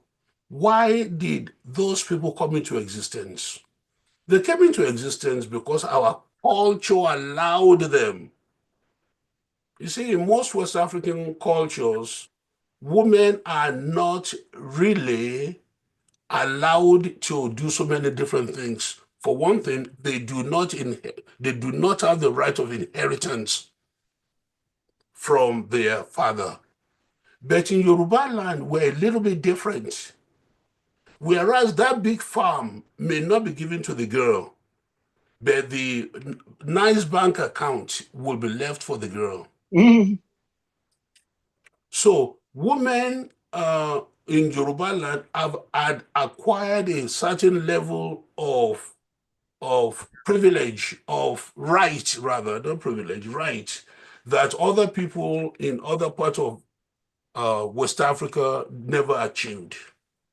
And when our feminists, and I always want them to be very careful about what you wish for, when our feminists, especially the young ones who really do not fully understand, think that, okay, at the America, we're in America, we can do everything the Americans do, and any misgivings we had with our husband back home, we are going to take it out on him here. I always want them that, hey, look, if you're Yoruba, you're coming from a culture that's a little bit different from the American culture. You're coming from a culture where you were not as severely inhibited as the American culture had created until probably, I think it was in June 1919 that the right to vote was ratified for women here in America. And that ratification was passed into law in August 1920. The women had all those things in Yoruba land. The Yellow Days vote is as pertinent, is as important as the vote of the Balogun when the circle of when people are in the King's Palace and they were voting. So our women had rights which American women never had until 1920. So I always warn them about that. So don't think that we need to go into men, do everything that men do, and you know, the type of things some of these young people do. It's anti-Yoruba. I'm not saying that a Yoruba man here has the right to mistreat his wife. No, you cannot do that. But at the same time, our young ladies should be very careful about using the mechanism that's available through the judiciary in this country against their men. That's all I'm saying. And having said that, I'm going to pass on back to Olotu. Thank you very much. Olotu, are you awake? Oh, sure. Or did you temporarily go to Bongo? Bẹ́ẹ̀ ni, mo lè lọ gbọ̀ngàn. Nígbà wá tún lọ gbọ̀ngàn bó mo fẹ́ lọ ilé bàbá Moyenu. I'm very grateful, Dr. Olopolo, for that brilliant speech about women. I have learned more Why is it that when you talk, I have to learn more? It means, wow. Thank you so much. Thank you. We are going to move forward. I'm going to call, I know people want to talk, they want to ask questions, but I want to call our Amoye, Baba Baba Logbomoso. Women, we are talking about women. So we had women talking before. So now, what do you think? Baba, you are on. Thank Baba you. ní Ògbómọ̀ṣọ́, Baba ní Thank you very Canada. much. Thank you very much, Mama ni Badon. Mama ni. How are you, Ma? Well, Happy Sunday. Adé o, Adé Kánpé o. We're talking about women in Nigeria in general and Yoruba women in particular. Women have played significant roles in nation development and nation building in Nigeria. We cannot discount their political contribution, and it goes through to economic, social, and cultural. And despite the systemic challenges that they have, we all know what's going on right now in Nigeria between the Senate president and one of the senators. I mean, those are systemic things those are barriers that are not allowing women to claim their equality. But I hope that such barriers can be brought out with time. Yeah, I would like to mention some names in Nigeria, women who have contributed politically, women who have been, who had advocated for democratic principles, for social justice and gender equality. Already, the speakers, former speakers have mentioned Funlayo, Mama Funlayo Ransom Kuti, who was a pioneering and political activist. She fought for women's rights and Nigeria's independence. So these are people we look up to. These are people who work for Nigeria to be where it is today. We also have Margaret Epo, a key figure in the pre-independence era. She on her own mobilized women to participate in politics, and she was also a strong advocate for women's representation in government. So we have women in Nigeria, and even in Yoruba land also, who have done great things in the past. We have also from the East, we have Madam Ngozi, Dr. Okonje Iweala, who was the first female finance minister and director general, who is at present is the World Trade Organization leader. So these are Nigerian women who are doing things that men would aspire to do. We also have Amina Mohammed, Deputy Secretary General. I think our speaker mentioned her in the United Nations, also moving mountains. One lady we have not mentioned, which I don't know, I know some of us will know her, some may not, is Chief Mrs. Janet Akinrin-Ade. Oh, God. Yeah. Akinrin-Ade started her political career in 1970. Oh, man. Was born in Iseyin. She was a councillor. She started as a councillor in Iseyin, and he rose up to be a constituent assembly member in 1977. So Yes. she was one of the people who were elected to go into the constituent assembly. So Yes. that assignment, she joined politics, and she became a state minister of state for internal affairs under Shehu Shagari. We remember Shehu Shagari. So Yes.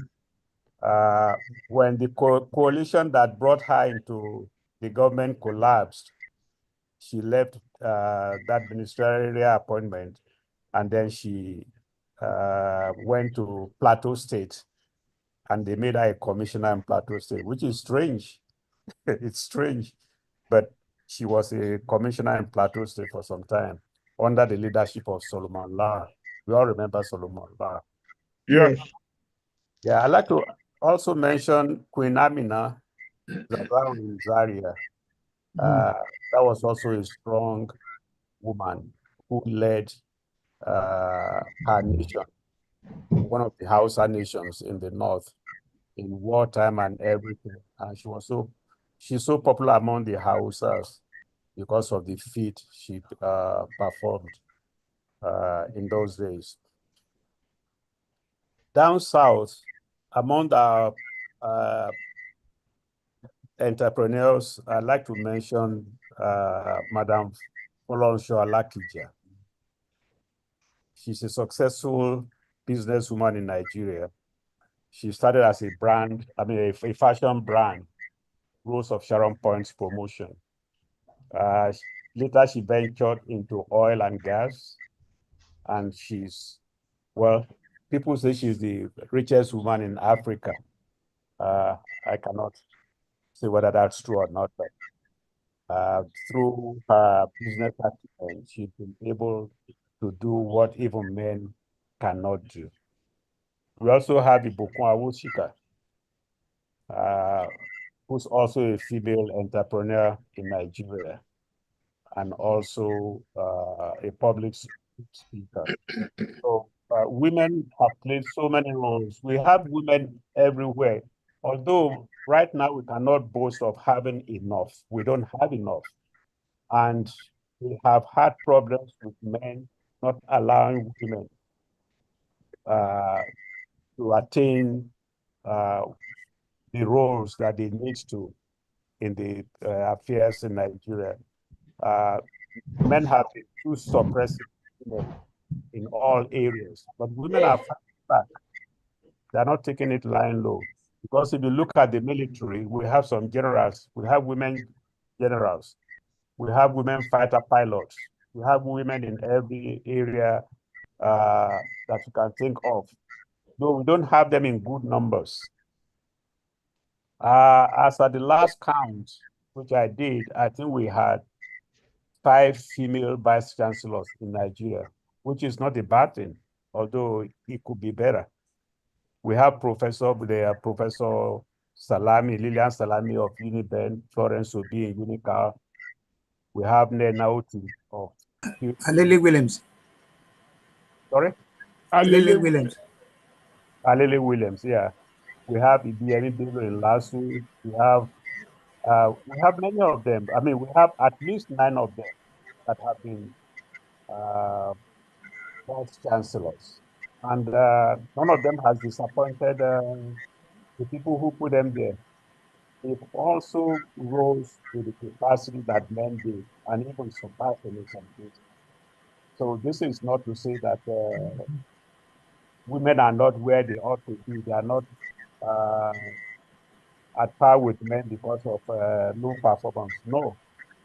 When it comes to performance, at least Dr. Lopolo has testified that women's brain are wired to do more, much more than even men. So thank you, Lotu. I think with that I'll keep quiet and let people ask questions. Olotu. Thank you. Yes, Baba. I'm sorry I didn't get to the other part of my thing, but at least I should mention that the first woman senator in the Nigeria was Wura Olaison. Iyalode Ibadan. Eh? She was Iyalode Ibadan also. Iyalode Ibadan. Founder, if not principal, of People's Girls Grammar School. Yes. And a number of other things that and there are other women that I came across in my life. Mrs. Gobadia, Mrs. Efujoke Cook, I think I talked about her last week. Yes. Elizabeth Kogbe, and all kinds of things that show that fọwọ́rọ́ obìnrin sẹ́yìn nílẹ̀ Yorùbá. But there is a minor a minor correction that I want to make. Minor in the sense that it didn't amount to much. Yes, Yoruba society was a pretend paternalistic, and whereas when you get to Ghana, it had a different approach. You inherit through your mother, but the effect is what is there to inherit? Ṣé ilẹ̀ tẹ́ máa fi dáko yìí náà ni? Ta ló máa dá oko yẹn? We still require physical labor. So typically, even when you inherit through your mother, you still got your brother and uncle to help you maintain what you have just inherited. So when it comes to wholesomeness, I'm beating my chest as a Yoruba person. When it comes to I do not know any nation on the planet that had women in a position of authority or ascendancy the way the Yoruba did. It's not perfect by any means, but it's certainly something that says it's part of our heritage. You could talk about the Aryans, you can talk about the Arabs, you can talk about the Israelis, you can talk about there is no place on the planet where women had as great a role as our women have in Yoruba land. So what I hope we keep that up. But what I also want to a note of caution. Women should stop trivializing themselves. The importance that they have in society gets weakened if they are not careful by exaggerating femininity. How do you exaggerate femininity? I'm talking about the sexual aspect of it, the parade, some of that is necessary biologically for mutual attraction. But as we used to say when I was in elementary school, too much of anything is bad. So balance in what so we must promote our young women to work at maximizing their own potential. I could not allow my daughter to not study mathematics when the boys were studying mathematics. She had to go. Later on, you can do anything you want with yourself, but you must be able to earn your way. You must not be overly dependent on somebody so that the only thing you end up with is a sex object. I think that's I think I said enough. Thank you. Thank you very much. Thank you. Okay. Thank you, sir.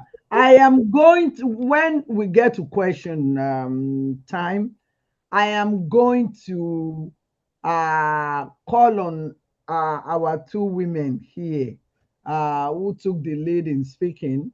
I'm going to encourage them to respond to what Baba said, if it is okay. Pretty women wonder where my secret lies.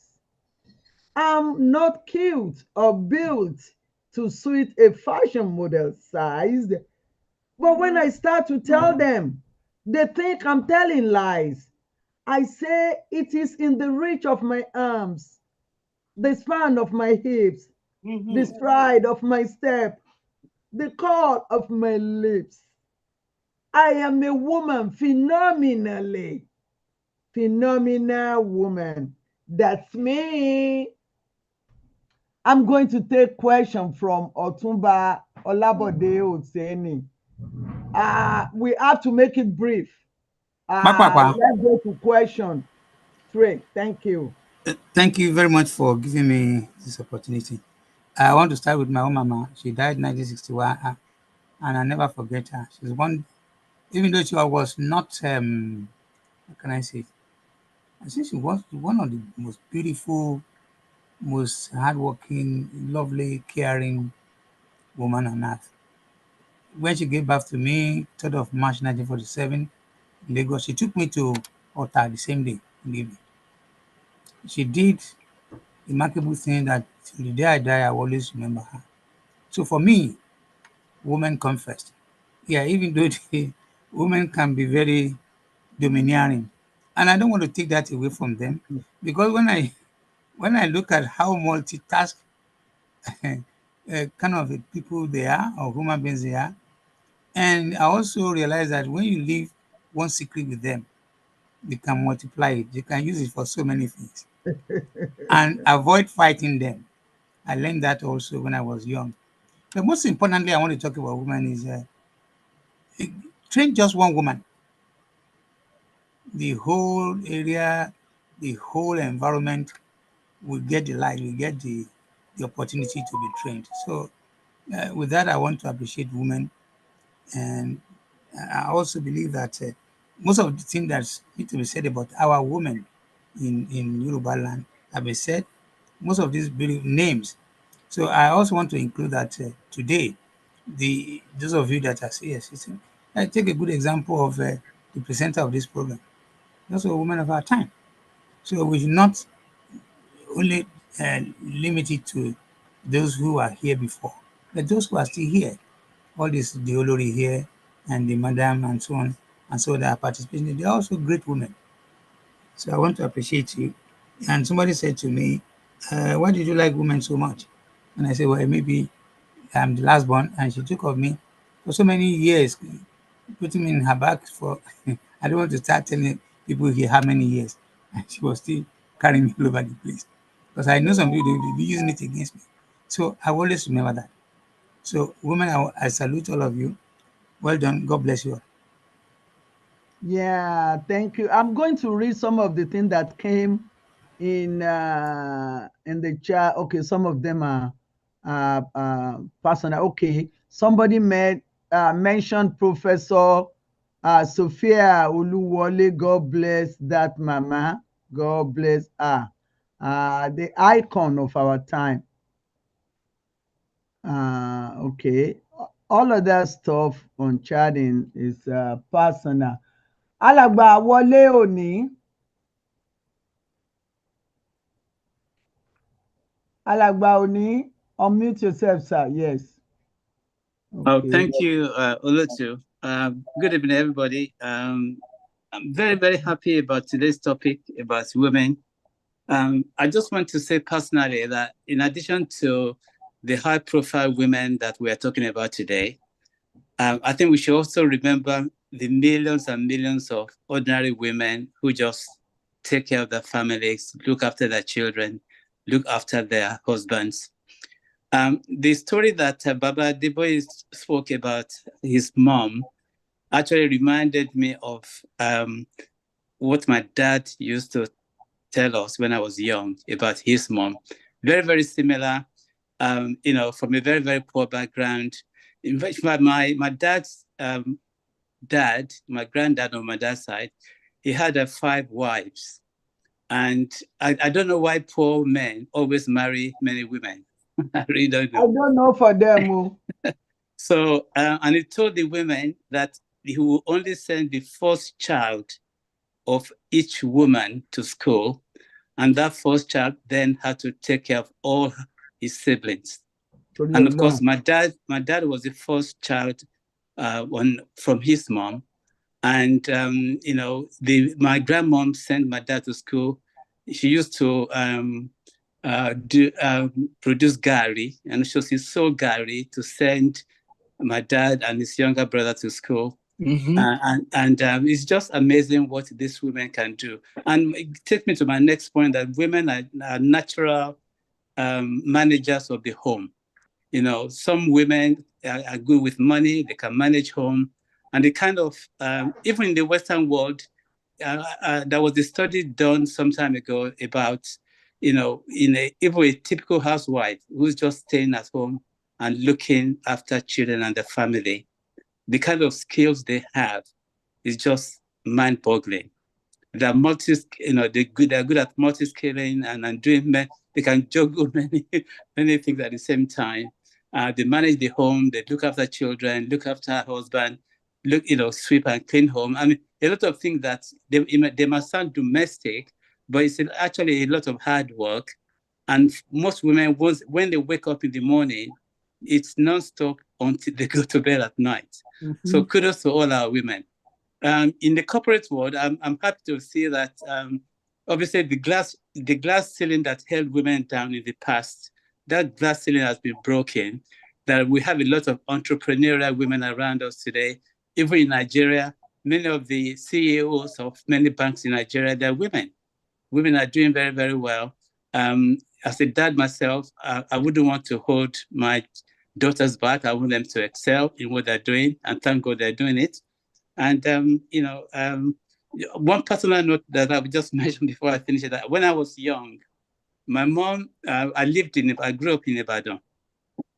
And I remember in the early 60s, when my mom used to take me to school in a car, she was probably the first and one of the very, very few women who drove a car in Ibadan in those days. And I still remember that men used to point at her when she drove a very old Volkswagen Beetle now at that time. Because it was so rare to see a woman driving a car at that time. So that's what I just wanted to contribute, that in addition to these top great women that we've spoken about today, that we should also remember the millions and millions of women in ordinary homes doing their work, quietly, just taking after their children and families. And a lot of those women produce fantastic men like Baba Deboye and many men like us, and of course Baba Biyoye Fule and Baba Gumosho. So yeah, that's it, man. Thank you for giving me the chance to speak. That's all I have to say. Thank you so much. Thank you so much. Nínú ìkòkò dúdú ní ẹ̀kọ funfun tí ń jáde. I remember my mother. She will say, ó lè sọ̀ngọ̀ mi. Ìwé tó ọkà èmi mọ̀ ká. If any child take because èmi mọ̀ kàwé tó ọkà. Ọrùn ọwọ́ sì lọ́gbọ́n tí ẹ wà, ọpọlọ orí mi lọ́gbọ́n tèmi wà. Thank you, Ashega. So I salute women, the mothers, the women of courage, women of hope. I'm going to, I have some questions, and I'm going to throw the questions to our presenters, our two lecturers, whoever wants to pick it first.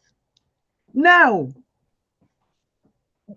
is there anything that our men can do better? Oh, I see, Baba. Okay, I'm going to come to you later.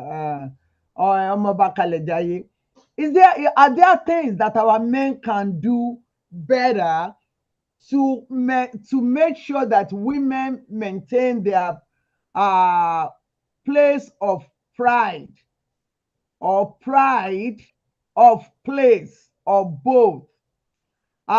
Because Yoruba will say, Ilé la ti ń kó ẹ̀ṣọ́ ròde. Up till now, we still see some men relegating women to the background from their house, from inside their house. Maybe for as a result of complex that, oh no, you are my wife, I am the husband. We still hear that. Is there anything that men should do differently? Omofalabo Soyinka, do you feel it? Do you see examples of men like that in this modern world, despite our Olaju? Eshema. Thank you, ma. Should I start with the personal or with the larger community? Yes, I think there are men who are truly committed to uplifting women in general and supporting women, especially the women in their lives. Professor Adeboye had given an example. I gave the example of Dow, Reverend Kuti, Ransom Kuti, the help, the support that he gave his wife, even to the detriment of his own health, towards the end. So there are many women. And the case of the current case going on in Nigeria now, Senator Natasha Akpoti, I've forgotten the last one. It's a hyphenated. Oduwago, thank you. I've seen videos of how her husband has supported her amidst all the attacks on her regarding her complaint, but I'll come to that later. Then personally, I will mention my own dad. He was a headmaster and he was a handyman around the house. Yes, he was a patriarch, but he gave my mom a good space, and he acknowledged her attributes, her merits, and acknowledged everything that she did. And my mother also reciprocated. So I grew up in that balanced environment. And I also like to pay homage to my late husband, who allowed me to be what I am. When I was doing, activism, ASU activism in Nigeria, that was not his own area. And he allowed, he gave me that space, and I was all over the place. And anytime I traveled, I was traveling all the time. He stayed at home to take care of the children. And I think that I also reciprocated. So I want to acknowledge that, and pay homage to him. But, and if he dig deep enough, I'm sure so many people will have examples. Of men who are really men. Because they allow their women to be women. Yes, God bless them. They don't feel threatened by the qualities that women have. They don't feel threatened. They recognize their own power, and they also recognize that their own power, their own merits or qualities did not have to intrude on women's or suppress women. So they gave them space. You asked that specific question, so let me stop there. I have other comments based on what we've had so far. Okay. Do you want to make a comment about what Baba said about women? About some... Oh, yeah, sure. Yeah, those are the, first, I appreciate all the inputs and the, how our contributors, even those members who asked questions, have expanded the field and also increased my own knowledge. And so I really appreciate that. Particularly for what Professor Adeboye said about the physical, how our societies all over the place have sort of privileged physical over the intelligence. So, and I think that's important. I never really thought of that, but although I've made some arguments in that. So it's like, what the Igbo says, I don't know, but what the Igbo says and say, the yam is king, no doubt about it. But before yam matures, what do people eat? Mm-hmm. So yam takes 9 months to be ready to eat, and then it's celebrated, festivals and so on. But during those 9 months that we are waiting for yam to be ready to eat, we eat cassava, we eat gari.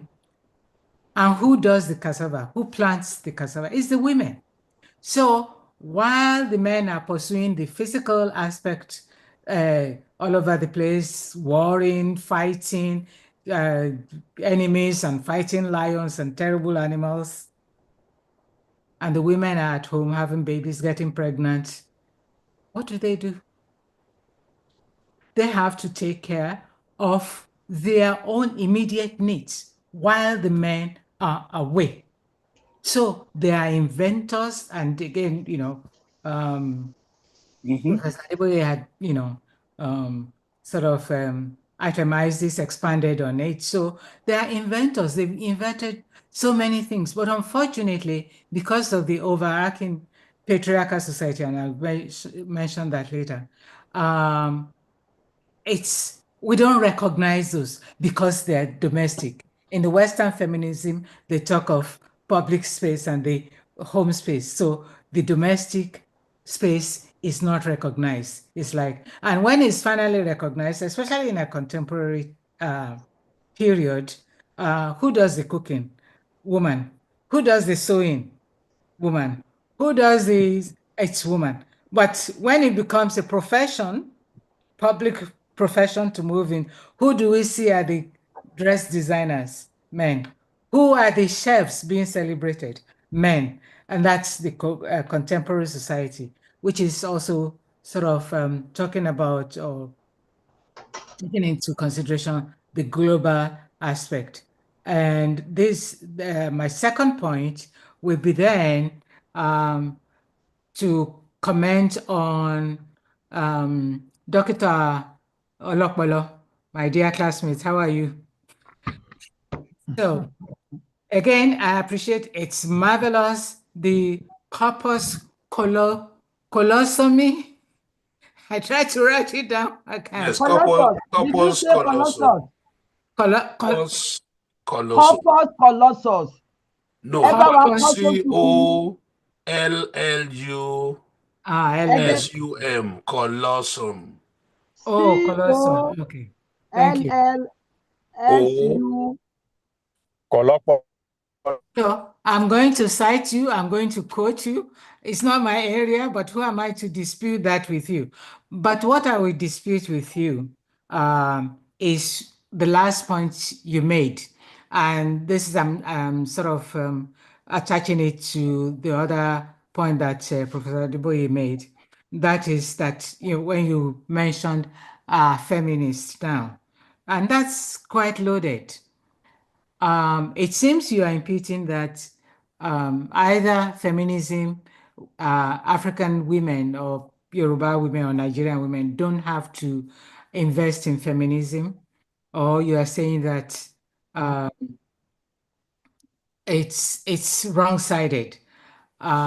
Reminds me of what the late President Senghor said, that we don't need feminists or feminism in African culture. Yeah, when we talk of what we used to practice, and like I said, almost every culture is patriarchal. Even if it is matrilineal, it's still patriarchal. Yes. Yeah. So, but there are checks and balances. And what has happened to us in Nigeria, in Africa, and in other colonized societies is what I call double patriarchy. We have taken the patriarchal practices of our colonizers and, added them to our own. And that's double, especially for women, it's double patriarchy. For men, Yes. double power. Because you have two patriarchies, trying to talk to each other. And that's what has happened to many of our checks and balances in our own patriarchal society. First, I mentioned a system of governance. We have elected women and we had appointed women. But in the so-called Western democracy that we have inherited, especially in those colonial days, moving towards independence, no, it's the men who had access to that Western form of system of government. It has been mentioned earlier, I think Olori mentioned this,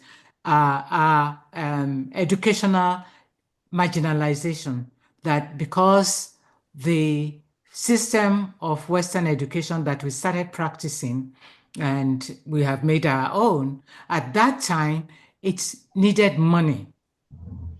And money, which was again Western dictated, was hard to come by at that time. So our parents had to choose, especially people with limited money. Do I send my daughter to school? Do I send my son to school? Okay, the daughter, she will get married and the husband will take care of her. And that was not our practice, but it was expedient at that time. So the girl probably went to up to primary six, but the boy then goes on to further education. So they had the advantage to go and learn, as Sachibe said, go and see what they are doing in Western something, and then bring it home to us. And that's how we struggled for independence. So because of varieties of so many things, women were marginalized into full participation in the system of governance at that time. We've started the woman, oh gosh, who, not the first parliamentarian, Wura Alaeson, but the woman who held her own political party and who resisted us going for independence. And, she was the only one. What happened to the other women? There were many women who were in political movements, but they were the bulwark. They were doing all the interconnections, driving to the villages, spreading, the struggle for democracy, the struggle for independence. They used their own indigenous networking amongst women to talk to relatives, to talk to female traders, to talk to in-laws and so on. I remember one of the earliest images of my mom was early in the morning. She had her bag with flask of tea, ogi, and a four and a call. 5:30, she was off. The campaigning for AG at that time. But then when independence came, what did they do? What positions were they? We voted for the men. The men were more articulate. They had the soapbox and so on and so forth. So women marginalized. I also mentioned the market women as a scene that I saw many years ago. It was on TV. I think it was the Oyo State government who called a meeting. There was some kind of dispute about the market situation, and so they called a meeting of the market people. We now say market men and women. We used to say market women because they dominated, but now. So he called this meeting, and and the governor was seated in front, flanked by all the men and so on. And the women were, they had umbrella and shades, and all the women were out in the sun. And the leader of the market had to respond. So they panned the camera to under the umbrella where the men were sitting. And the leader of the market was not there. She was a woman. And she was out there sitting in the sun. So you see the marginalization. They gave the place of honor to the men, and the women were out there. So it was in the sun that the camera then finally panned to her, and she made her statement. So that's ingrained into me. So when you say that, contemporary African women, Nigerian women, feminists, and they are pursuing. So we are trying to go back to retrieve, because this knowledge was denied us, men and women. So we had integrated, we had, internalized the European idea that women don't even count. They don't count. They don't count in mathematics. They don't count in the sciences. They don't count in medical sciences. They don't count in any contribution to the society. So that is what contemporary women are doing. Yes, our own brand of feminism is different from Western brand of feminism. They had to fight. Yes, it is true. They had to fight to win the vote in the 1920s, whereas our women had been voting, had been integrated into the government long before then, 17th century and so on and so forth. Okay. Again, Okay. let me stop there for now. You can stop, but you can't go. Yeah. Yeah. Okay. Olori Lipede, do you have anything to add to what Yeye Ajayi Soyinka has been telling us on these issues? Olori, are you there? Yes, I am here. Thank you so much, Yeye Ajayi Soyinka. I don't have a whole lot to add, but I want to say a few things. When it comes to feminist movement, like the last sentence there, it's quite different if you're looking at, the African setting as to the Western world. What is going on as far as women movement in Africa is stemming from the environment that that the women were in the forefront of the movement, the environment that they're in. And so there are just, we can, I guess we could put it side by side, but we can truly say that it's the same as what's going on in the Western world. And I want to read a couple of things that I wrote down while Yeye Soyinka was speaking. There is a phrase that was coined by Omolara Ogundipe Leslie, and it was termed Stiwanism. And it basically was coined by Omolara Ogundipe. And this stands for Social Transformation, Including Women in Africa. And this basically focuses on structural oppression and how women respond to institutionalized systems advocating for women's inclusion in social transformation process. So when it comes to education, politics, economics, African women have always been in the forefront.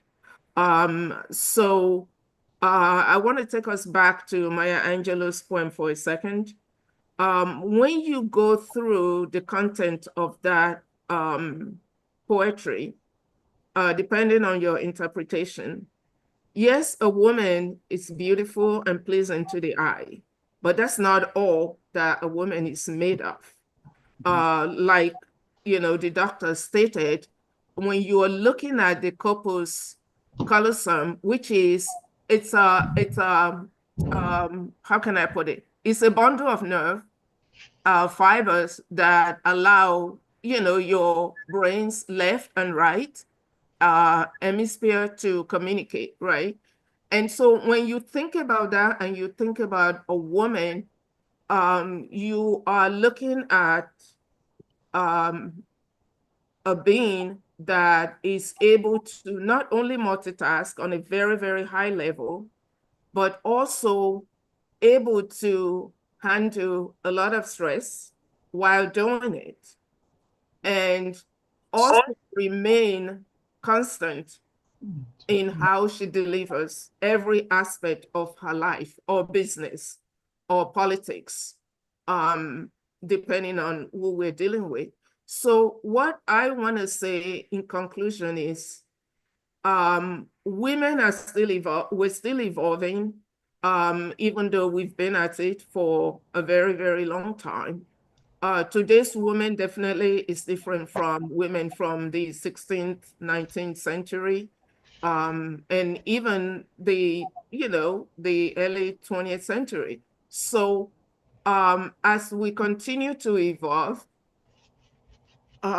women are focusing more, or mothers are focusing more on educating our girls to be equal in careers that they choose, and also to be able to stand on their own first, because I think that's very, very important for every human being, not just women, to be self-sufficient. And then when you get to a point where you now have a spouse, you are now partner. you're a blessing to that person in every way that matters, because you can stand on your own. If something were to happen to your spouse, you have your own skills, even though sometimes you might decide not to work if you're going through childbearing period. You might choose to be a stay-at-home mom, but you're a medical doctor. You can choose to go back to work whenever you need to if something were to happen to your spouse, or when you're done with the task of, having babies. So I would say that maybe I don't know if the conversation is happening in every household, but I know that I don't have a lot of children, but I do have a lot of nephews and nieces.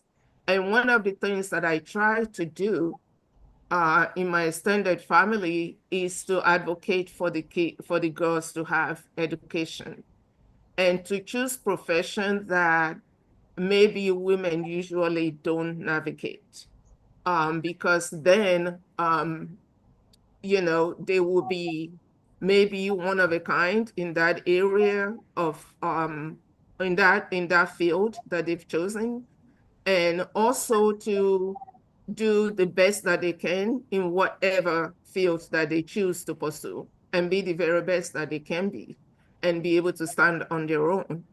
And I think that it's a very complex topic. It really depends on the demographic that you're talking to. The way that things are done in some African countries, they're different from, places to places. There are places where women still take backseat, even though we're in 2025. But there are places like Nigeria where women have always been in the forefront in different aspects of life and politics and economics. So that's my view on that. As far as I think there was another question that was posed regarding what do women want. I believe that also really depends on who you are talking to. But if we're talking generally, women are looking for support. And I want to assume that we are talking about a man and woman relationship, or husband and wife relationship. If that's the case, what most women want generally is to be acknowledged, to be respected, to be supported, and for the men to recognize the emotional intelligence that women have to bring to the table. And that comes from the way that the brain of the woman is wired. There are a lot of things that we're able to sense or feel or see even before it's happening, that the other person might not necessarily see, but because they are more removed from the day-to-day running of a household, they might not see it. So to have that respect for what women bring to the table, what we represent, and what we stand for. But I think also every woman is different in what they want. Some women just want love and respect or financial support, where some women want all of it. They want you to check all the boxes, not just support them emotionally, but also support their career choice and be there when they need you to. So I would say those are my thoughts. I might have some more a little bit later, but That's all I have for now. Thank you for allowing me to speak today.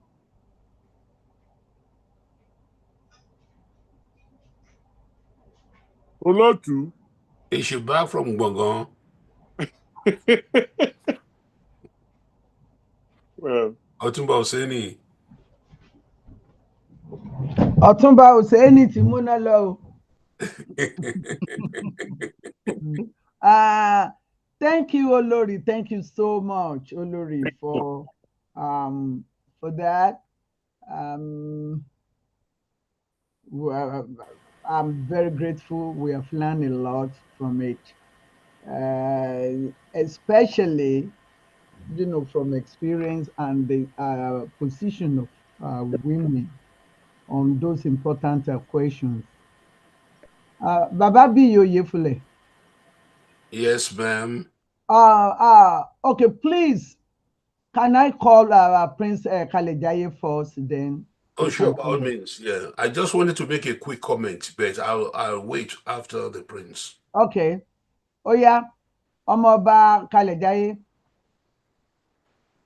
Ẹ túra yín lẹ̀. Oh yes, ẹ ṣeun gan. I want to appreciate previous speakers on the forum. My apology, maybe the Yoruba Gbode should apologize too. I missed last week's program because I don't know that things have changed. You could have just texted me anytime anybody cannot come in. Anytime that you are not able to come in, please just text me on my WhatsApp, because Yoruba Gbode is every Sunday. Even if somebody drop dead, Yoruba, we have so many hosts and co-hosts who will make sure that the program come every Sunday. Okay. All right. Thank you so much. I want to appreciate again today's program as it affects me most sensibly. Very importantly, growing up, I think I learned a lot from the one that gave me birth, that's my mom.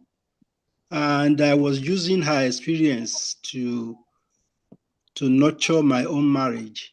I mean, in contrast, because the fact that my mother is one of 5 wives and she's the first one, and that Papa carried everyone just in certain ways that his peers and others did.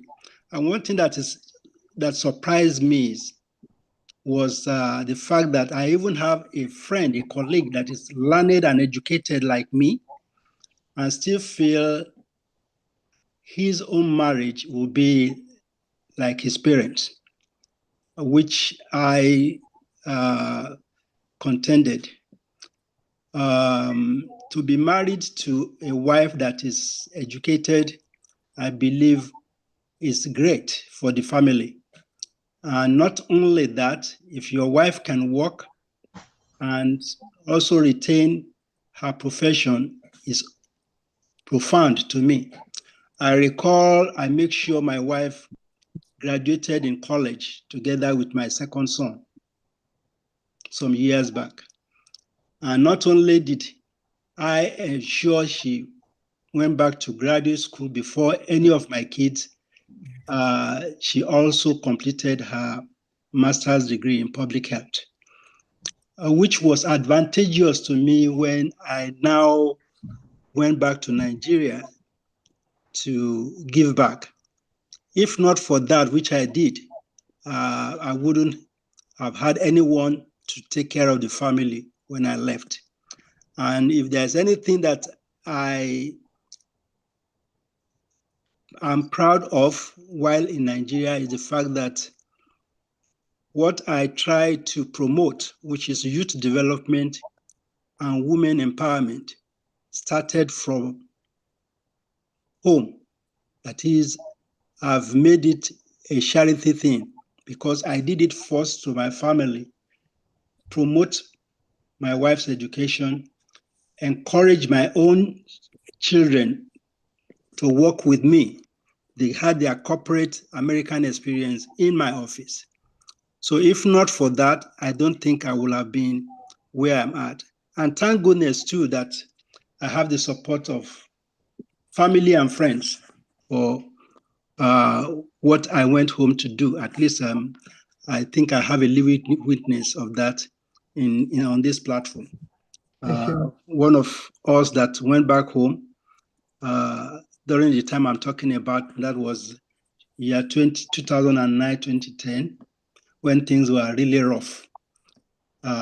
Members of Egbemo Yoruba that were resident here, Dr. B.O.U. Fule was one of us, and I'm glad he can bear me witness. Not without much ado, let me emphasize on the need again for women empowerment is key for community development. Thank you. Thank you. Thank you very much. Baba Olopolo, you are on, sir. Ẹ túra yín lẹ́ o. Bọ̀dá Bíyì. There we are. Okay, can you hear me? Dáadáa. Okay. Yes, I wanted to respond by saying that I agreed wholly with both Professor Shoyinka and Olori Likwede. You see, feminism, just like Professor Shoyinka pointed out, only many ramifications. It has many ramifications. The complementary feminism to a positive, such as whatever a man can do, a woman can do it. If only she can also do it better. More often she'll do it better. Here we are complementary.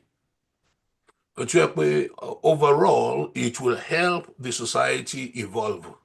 It's that American or the Western type of feminism where you put the men down that I was talking about.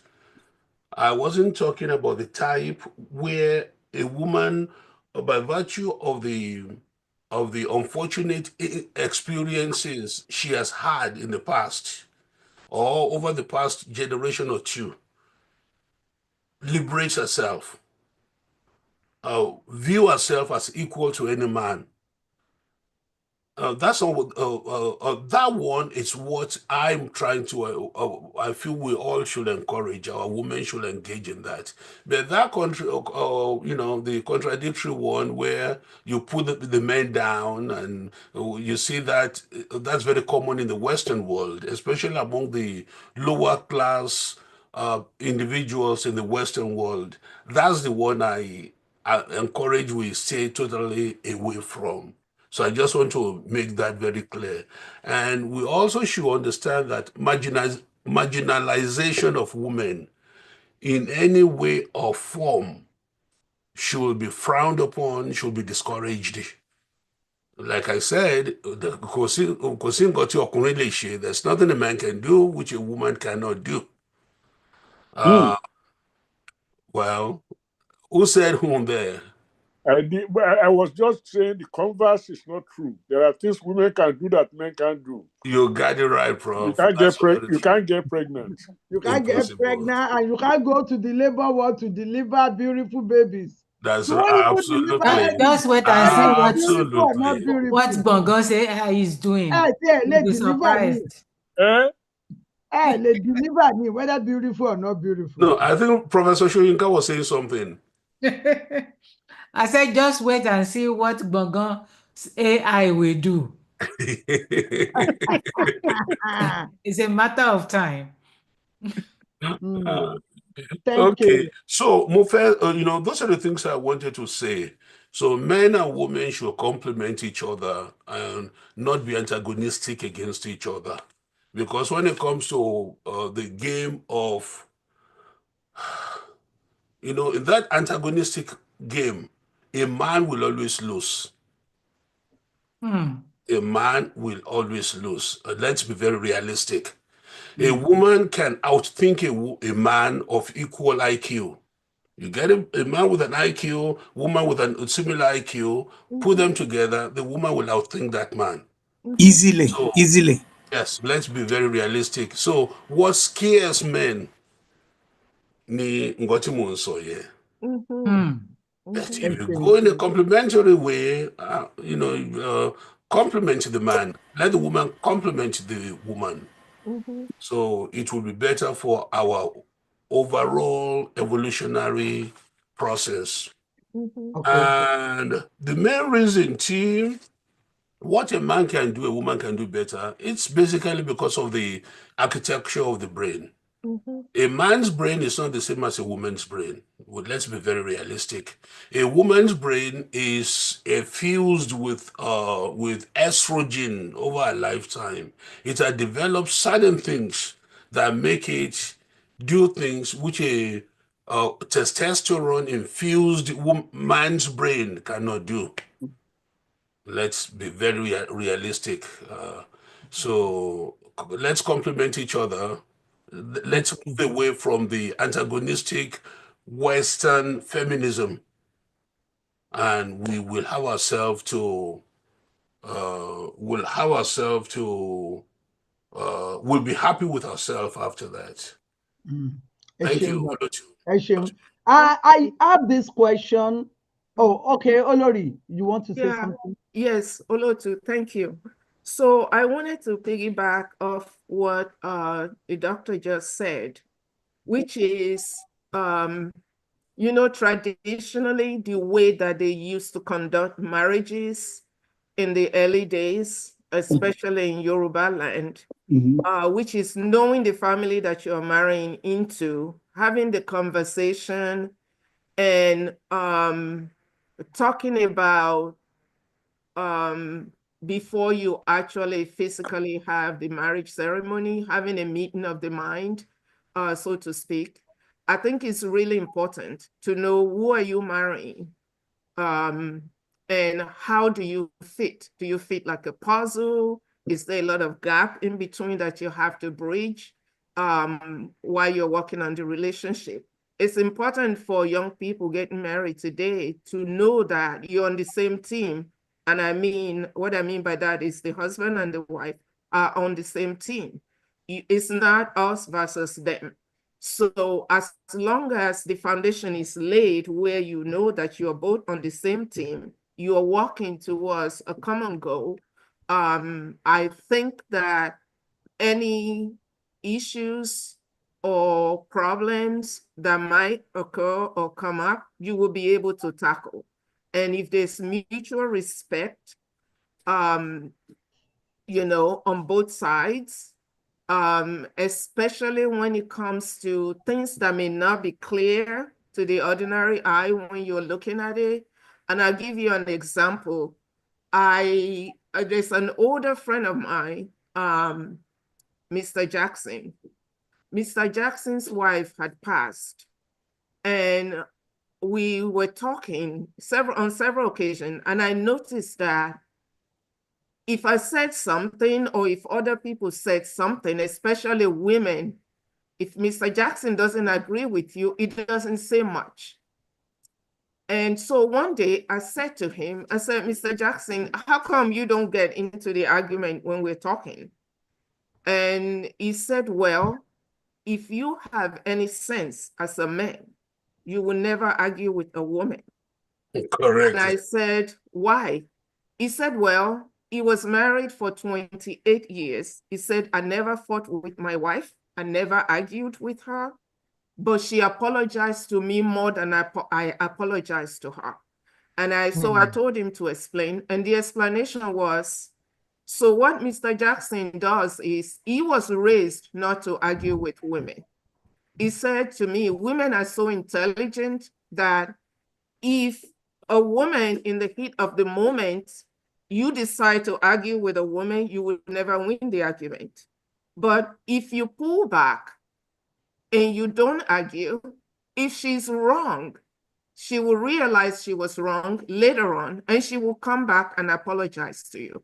Because it could be that she's doing too much at that moment and she's not able to really focus on the conversation, or she's tired, you know, and she just really don't have the capacity to process that information at that time. So I thought about that, and then it took me back to my parents. My mother was the first wife in the family. My dad was polygamous. And I noticed growing up, I never saw my parents argue. I never saw them fight. But I saw a lot of respect between the two of them. But we had other wives that, even though my dad was perfect with my mom, I saw other wives that argue with my dad. And so that helped me to pose the same question to my dad. And my dad said, well, your mom was just different. We didn't argue, and there was no need to argue because we respected each other, and we always were able to agree. We were able to talk and agree on decision making. And so I wanted to bring that point up. I think that we had a lot of things in place, especially in Yoruba land, that worked for us before colonialism was introduced. And so knowing who you are marrying into, knowing the family, means you will get to know the man that you're going to be with better as to what we do today. So I'm going to stop there. Thank you, Lotu, for allowing me to speak. Oh, you are welcome. Thank you. Thank you very much. So I'm grateful that, you know, we are able to hear all this, which is very, very educative. We have learned a lot tonight. Now, this is the question that I want us to end with. I have seen that many men in Yoruba land, they look at women differently. And I'm going to give you some points. I'm going to start with my mother's experience. My mother became a homeowner when she was like 34 years old in Ibadan. She was the only woman around that area that was homeowner. And I can count like, I can count 20 houses in the neighborhood that I'm talking about. She was the only home owner. She was young and all that. But I find out that the attitude of obìnrin ni now, obìnrin àtẹ̀yìntọ̀. I saw that throughout my childhood and until I got older. But guess what? It just empowered my mother because she was always ready for them. And that is what I see with feminism. If people don't do something that will make women want to prove themselves or want to fight, there won't be feminism. If there is equal respect, mutual respect. I remember when I became a homeowner in Ibadan, the same Ibadan but different environment, I saw the treatment, the same treatment. But guess what? Before they started, I was ready because I learned from the best. I did not give them chance. I was like, if my mother could do it at half of my age, is the half of the same age that I became a homeowner, you better don't mess with Omo Yolobi. Go and ask who my mother was.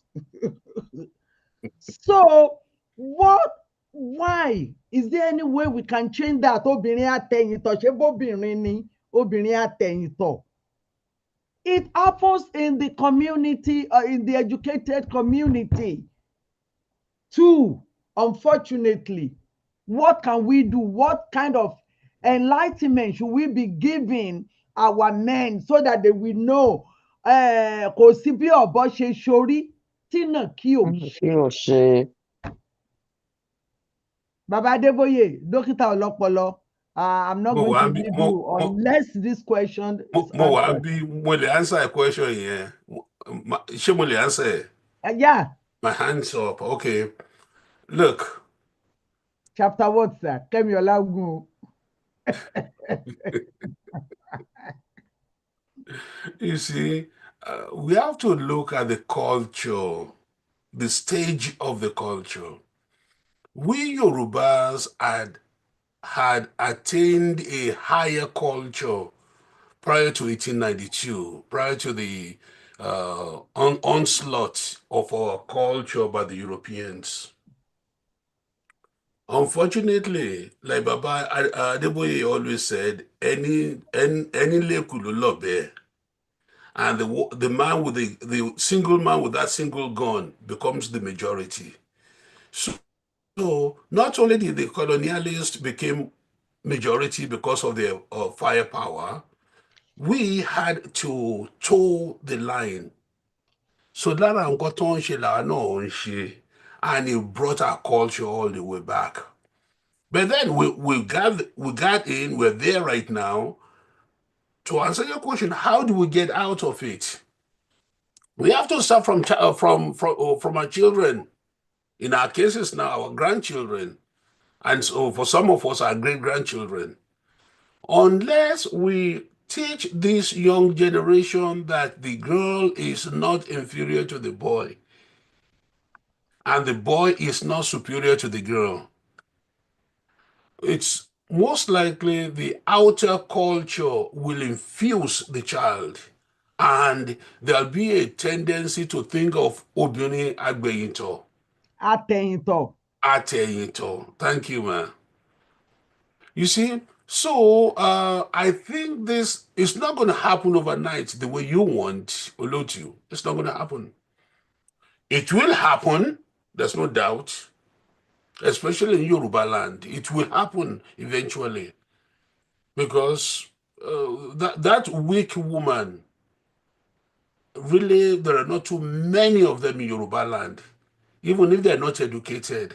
Even if they are differentiate towards their men, more often than not, it's not out of a feeling of inferiority with the traditional Yoruba woman. That's what I'm saying. So where we have found ourselves now, it didn't take us overnight to get there, and it's not going to take us overnight to get out of it. Let's start with the young ones. Let us start with the young ones. Thank you. Thank you. One thing that I also forgot to add to it, that, it started long ago with childbearing. If a woman give birth to a child, you will ask the question, onílé ni àbálejò? Ọkùnrin àbóbìnrin, that's what they're asking. Even if the man has had 3 boys and this is another boy, he's still happy. But if the man has had 3 girls and this is another girl, obìnrin yẹn dáràn. Abigail. Yeah, Abigail. Yeah. And it took a lot of education. I know the doctors are here. I heard the last time I heard, they said it is the man who determine. Ọkùnrin ni àbóbìnrin ni, it come from the man. Kí lobìnrin wá ṣe? Torí pé ó bí obìnrin. At the end of the day, they be like, even when the man is educated and he knows that, well, it's not her fault, right? After that, he will still want to try outside to see whether it's the same man, no, it's the same tool. Ọkọ kan tó fi ń roko, òun náà ló mú lọ síbòmíì. Even though he knows that it's not this woman's fault.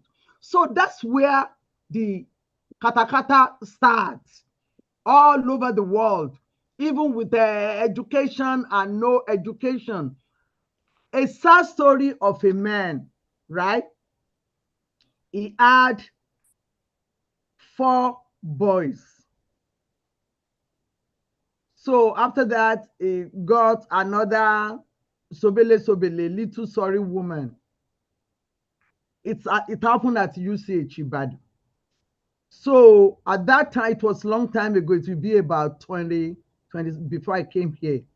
So the woman gave birth, and they decided to make it a surprise because this new woman had a boy that the man was actually looking for.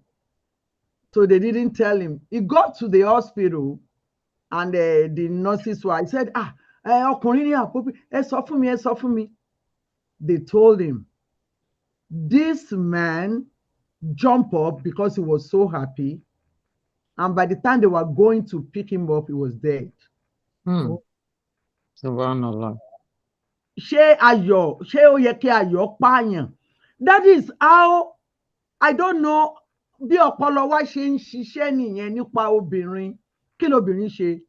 Bàbá Adébóyè. Number one, ẹ ṣeun, mo dúpẹ́ púpọ̀ lọ́wọ́ àwọn tó ti sọ̀rọ̀, pàápàá àwọn àlejò wa.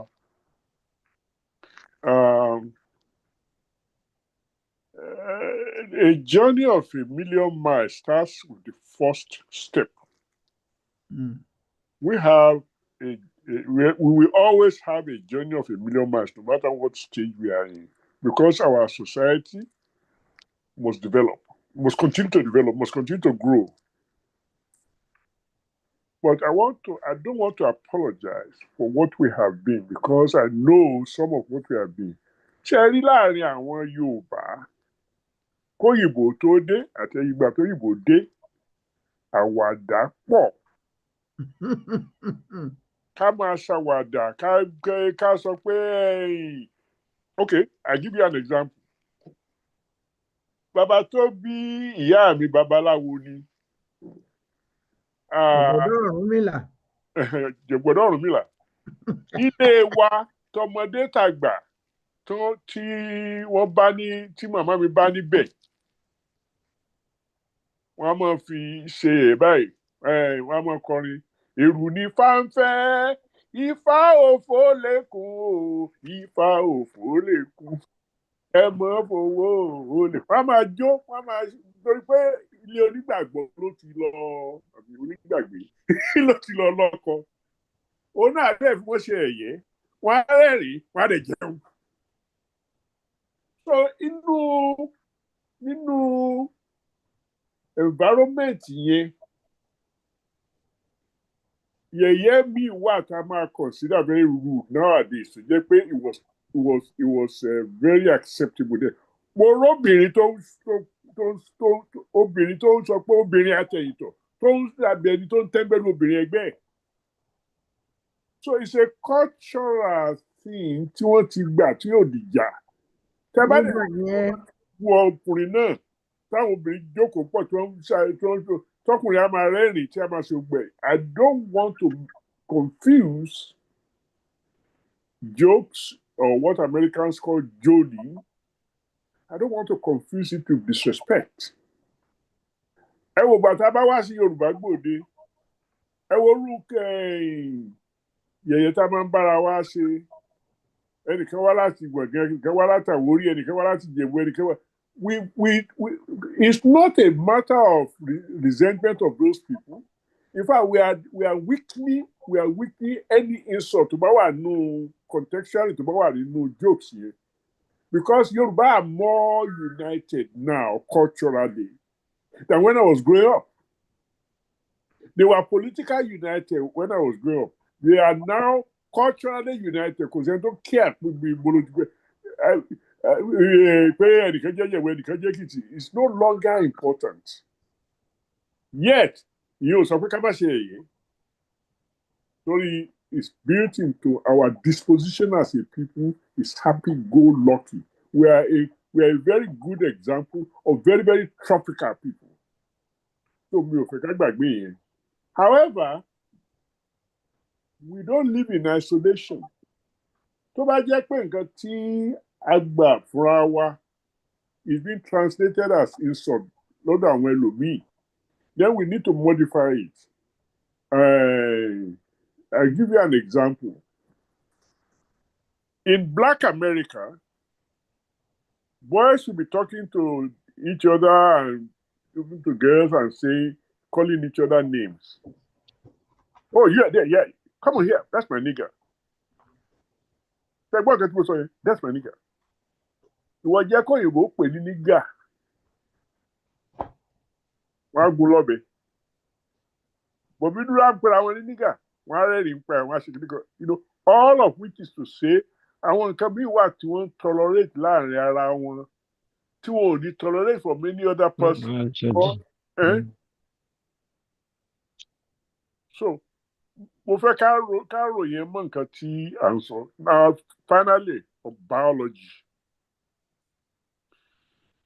What is supposed to be wrong with pé àtẹ̀yìntọ̀? I mean, kí ló wrong pé yẹn tẹ̀yìntọ̀? Kí ló right pé yẹn tíwájú tọ̀? I mean, what is it other than just getting a joke? What is it wrong pẹ̀lú one or the other? As a matter of fact, àwọn dókítà ọlọ́pọlọ wọ́n lè ṣàlàyé eléyìí fún mi tó àwọn ló ṣe biology tó ṣe medicine tó ṣe gbogbo ẹ̀ o. Ṣé rí wípé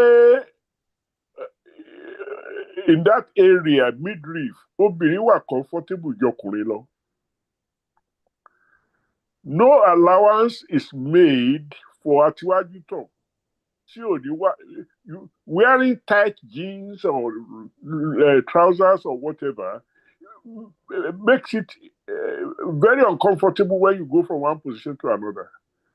Whereas for the women that don't have anything bulging in front of them, their comfort level over there is different from our comfort level. But you might be even an asset that somebody wants to describe as a liability. So, àwa la máa fọgbọ́n gbé nǹkan wa tá a máa wo ibi tá a wà ní ibi tá a fẹ́ lọ. Instead of, if there was any pain, and I mean, I don't know about it, but if there is any pain to those jokes, drop it. But don't make it so a permanent damage until we don't know how to take the next step forward. Ashi?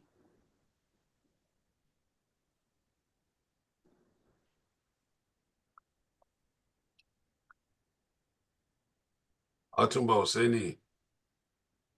Ṣé bàbá ìjẹsọlá sí ní ló I was talking, I'm sorry. Okay, that's fine. Unfortunately, I mute myself. Okay, all right, man. So, Baba, thank you so much. But the last question that I'm going to ask is there any way that we can educate our people about the expression of their feelings for the sex when a woman gives birth to a child? Ọkùnrin ló bí obìnrin ló bí, and all this problem about, ya bí gẹ́lì bàbá bí John Boy, All depends lórí nǹkan tí, well, we are going to evolve. Obìnrin tí ẹ sọ pé ẹnìkan bí obìnrin, you are not excited about it. Ẹ jẹ́ ká wò dáadáa, ẹ jẹ́ ká ti bí pẹlẹbẹ mọ́ ọ̀lẹ́jẹ, ó lè bá a dùn. Ẹ rí wípé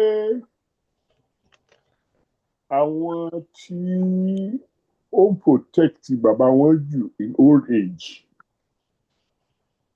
àwọn ọmọbìnrin ni. Bẹ́ẹ̀ ni o.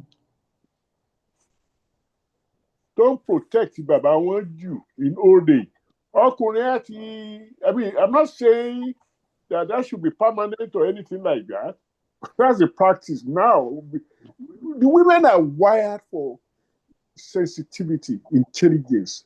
In Ketama, if you go emotional, is in fact what keeps all of us alive. because they are not going to be 1000% logical. They are going to bring human feelings into what the logic says and make a decision. So we are confused. Of course, we aren't perfect before colonialism, but colonialism made things worse. Adding to our problem, by adding to our imperfection, all the imperfections of other culture. Unless we want to be lazy, intellectually lazy, we have a lot to correct, but we don't have to throw away the baby with the bathwater. We are a happy-go-lucky. We should maintain some of that, but we should also maintain the utility of our own culture while we search for a ministry. But it wouldn't matter. And I'm not saying the problem.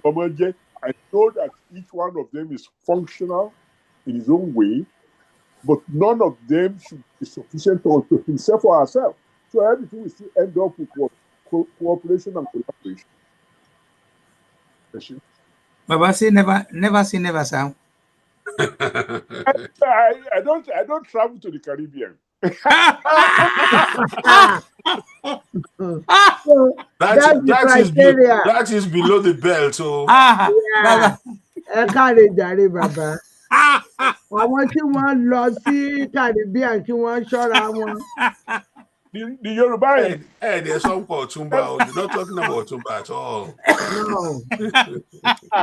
Bí òwe là ń lùlù ògìdìgbò. Mi ò lè náwó sókè o, so mò ń náwó. Okay, yèyé ṣe fẹ́ sọ̀rọ̀ mà. But àwọn Ọ̀túnba ó dàbí pé wọ́n wà lókè. Ẹ̀yin ló kàn ẹ sọ̀rọ̀ mà. Okay. After you. Okay. It may, obìnrin agbẹ̀yìntọ̀ àbí ṣé òun. Àtẹ̀yìntọ̀. Àti Sọ́njẹ̀bù ni agbẹ̀yìntọ̀ la máa ń sọ. Ṣé wọ́n jàre? Thank you very many. But Mr. Ike is not Ìjẹ̀bú, she's Ìjẹ̀gbá.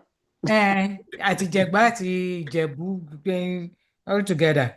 So it might have started as a joke, yes, but I think over time, and especially in contemporary times, it's now become something to put women down. And that's how I've always learned it. Or even, I think Sonny Ade sang, Tobini, Talole Tosinu Igo, using, so.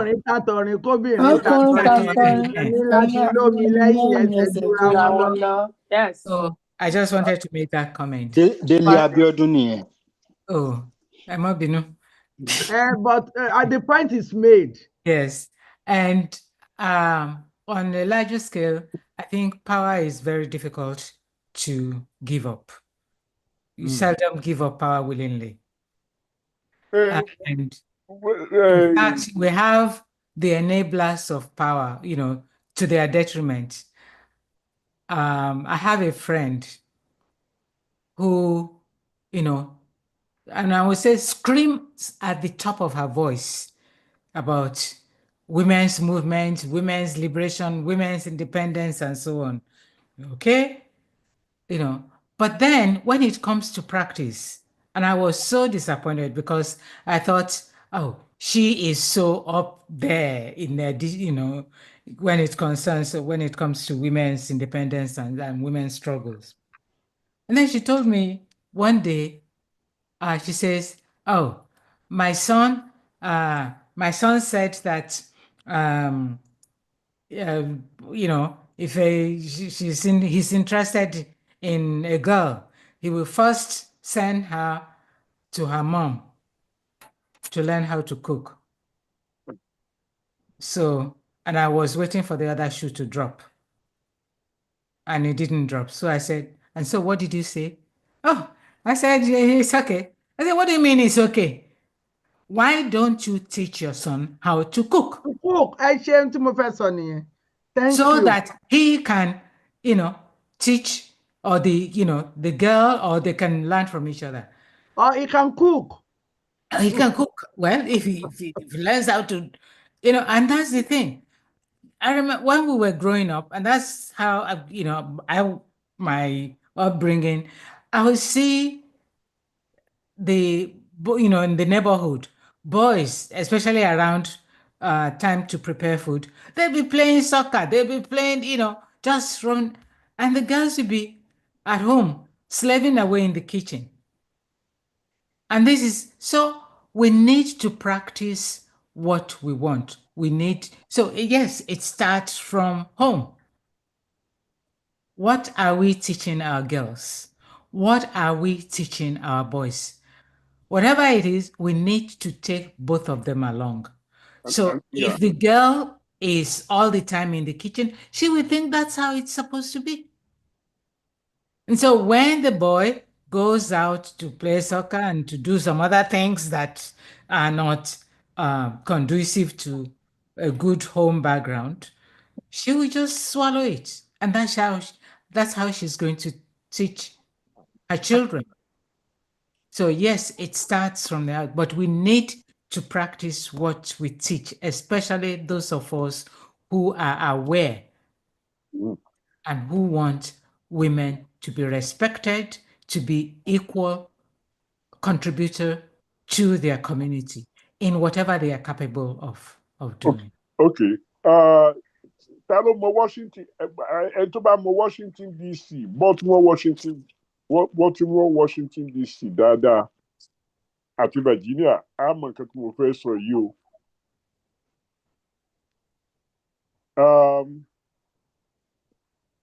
For some reason, when I was in Baltimore, I was principally in grad school. But in Washington, I was working. But ibi tí ìyàwó mi ti máa ríṣẹ́ was never the time me.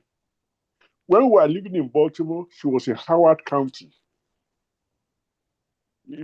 Columbia, Maryland. So láàárọ̀ kùtùkùtù, màá kó àwọn ọmọ àtò sínú mọ́tò, màá gbé wọn lọ sí Howard County, màá gbé wọn padà, màá fún wọn lóúnjẹ, èmi ló máa wá oúnjẹ tí wọ́n máa jẹ, èmi ló máa ṣe everything. By the time we moved to DC, she was teaching in Virginia. You ask my daughter, or even any one of the children, I sọ pé tí ò bá ṣe pé bàbá wọn ti mọ several ways of cooking. Ebi ni bàbá àwọn kú torí màmá ò sí lé. Kì í lè ṣe pé màmá wọn ò ṣe nǹkan tó máa ṣe tó ń bàbá wà lé o, but simply impossible kó wà ní Virginia kó tó wà bí yìí. Ta ló ń kó àwọn ọmọ lọ school àárọ̀? Ta ló ń gbé wọn jáde lọ́sàn-án? And for that person to be somebody who came out of my household where the boys were playing soccer, it means that we are capable of change. And change is what we are advocating. And as Professor Soyinka said, we must lead by example. We must be practicing it. And then I'm going to pick on my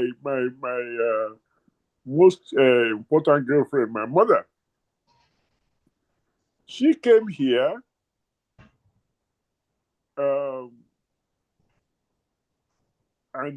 saw me doing things tí òrùpọ̀ yẹ kọkùnrin ó ṣe. Màá wá jẹ, màá ṣe gbẹ. Ó ní kí ló á ṣe gbọ́ yẹn fún tani bàtú ṣe. Irú iṣẹ́ tèmi ń ṣe as a university person, I have more free time than she will ever have. So fẹ́ kó kú sórí ẹ̀ ni. Excellent. Kó lọ síbi iṣẹ́, kó ti ibi iṣẹ́ dé, iṣẹ́ tí ìṣe pé ẹ̀kan ìjókòó ṣe. Then kó tó wá jẹ́ pé tí ò bá tí ì dé àlè jẹun, come on. By the time my mother left here, she spent only 2 months. Ó wá lọ bá àwọn àbúrò mi. Ó ní ẹ jẹ́ lọ kọ́gbọ́n lọ́dọ̀ ẹ̀gbọ́n yín.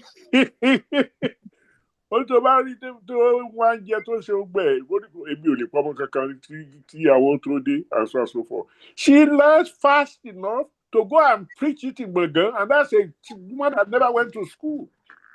And that took as her destiny, taking care of everything tí obìnrin ṣe ní But then I must modify that because bàbá mi gan tó jẹ́ brothers buyer tó ṣe kíkẹ́ gbogbo àwọn obìnrin tó bá ń lọ ibi iṣẹ́ wọn ta ni wọ́n ń gbọ́mọ sí lọ́dọ̀ òun náà ni òun ló ń bá wọn tọ́jú ọmọ nígbà tó bá lọ ibi iṣẹ́ torí iṣẹ́ ìjókòó lòun ṣe. So there are modifications that are happening. Yoruba is an evolving people. Nǹkan tó bá gbọ́ ẹ̀ jẹ́ ojú westernization lọ, but we must recover it. We must recover our true character, our sense of balance, our ọmọlúwàbí structure.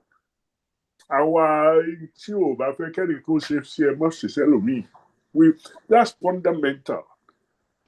Confused now, but we are going to recover. Ẹ ṣé. Ẹ ṣeun o.